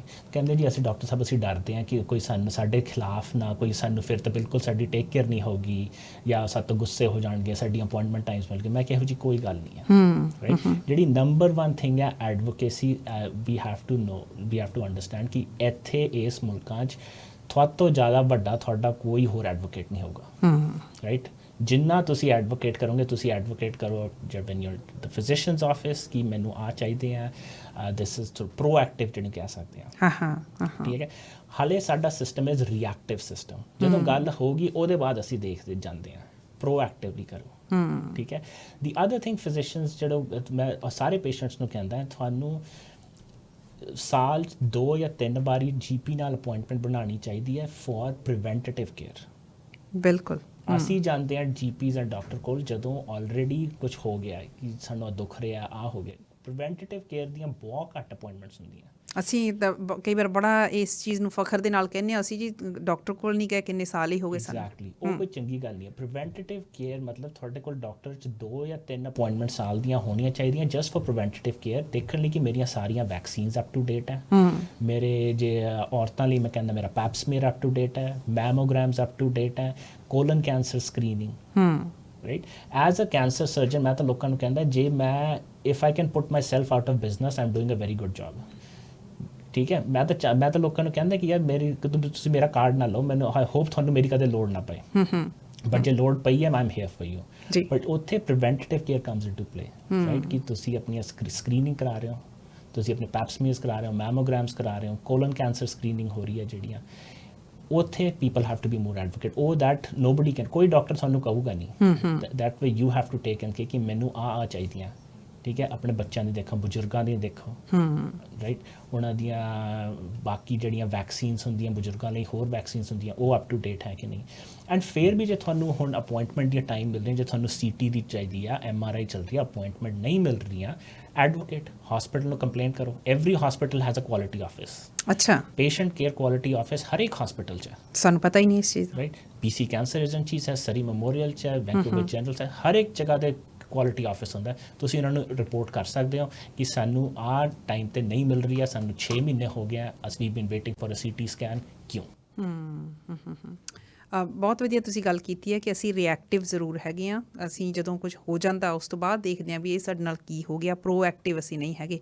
ਬੜੇ ਖੂਬਸੂਰਤ ਸੁਨੇਹੇ ਦੇ ਨਾਲ ਅੱਜ ਦੇ ਪ੍ਰੋਗਰਾਮ ਦੀ ਆਪਾਂ ਸਮਾਪਤੀ ਕਰ ਰਹੇ ਹਾਂ। ਡਾਕਟਰ ਬਰਾੜ, ਤੁਸੀਂ ਇਹ ਇਨੀਸ਼ੀਏਟਿਵ ਲਿਆ, ਮੈਂ ਸੁਣਨ ਵਾਲਿਆਂ ਨੂੰ ਦੱਸਣਾ ਚਾਹੁੰਦੀ ਹਾਂ, ਡਾਕਟਰ ਬਰਾੜ ਹੁਣੀ ਆਪ ਮੇਰੇ ਨਾਲ ਗੱਲ ਕੀਤੀ ਕਿ ਵੀ ਮੈਂ ਇਸ ਵਿਸ਼ੇ ਦੇ ਉੱਤੇ ਗੱਲ ਕਰਨਾ ਚਾਹੁੰਦਾ। ਮੈਂ ਬਹੁਤ ਐਪਰੀਸ਼ੀਏਟ ਕਰਦੀ ਤੁਹਾਡੀ ਇਸ ਐਫਰਟ ਨੂੰ, ਬਹੁਤ ਬਹੁਤ ਧੰਨਵਾਦ। ਆਉਂਦੇ ਦਿਨਾਂ ਦੇ ਵਿੱਚ ਇਹ ਜਿਹੜੀ ਐਡਵੋਕੇਸੀ ਦੀ ਤੁਸੀਂ ਗੱਲ ਕੀਤੀ ਆ, ਮੈਂ ਉਮੀਦ ਕਰਦੀ ਹਾਂ ਕਿ ਸਾਡੇ ਸੁਣਨ ਵਾਲੇ ਵੀ ਕਰਨਗੇ, ਅਤੇ ਤੁਹਾਡੇ ਵੱਲੋਂ ਇਹ ਜਿਹੜੀ ਇੱਥੇ ਆ ਕੇ ਸ਼ੁਰੂਆਤ ਕੀਤੀ ਗਈ ਆ, ਮੈਂ ਇਸ ਗੱਲਬਾਤ ਨੂੰ ਜਾਰੀ ਰੱਖੂੰਗੀ। ਆਉਂਦੇ ਦਿਨਾਂ 'ਚ ਚਾਹੇ ਮਿਨਿਸਟਰ ਨੇ ਜਾਂ ਫਰੇਜ਼ਰ ਹੈਲਥ ਅਥਾਰਟੀ ਆ, ਜਿੱਥੇ ਜਿੱਥੇ ਵੀ ਆਪਾਂ ਗੱਲ ਕਰ ਸਕਦੇ ਹਾਂ, ਇਹ ਗੱਲਬਾਤ ਜਾਰੀ ਰੱਖਾਂਗੇ। ਥੈਂਕ ਯੂ ਜੀ, ਬਹੁਤ ਬਹੁਤ ਸ਼ੁਕਰੀਆ। ਸਤਿ ਸ਼੍ਰੀ ਅਕਾਲ। ਯਾਰ ਮੇਰਾ ਫ੍ਰਿਜ ਤਾਂ ਫਿਰ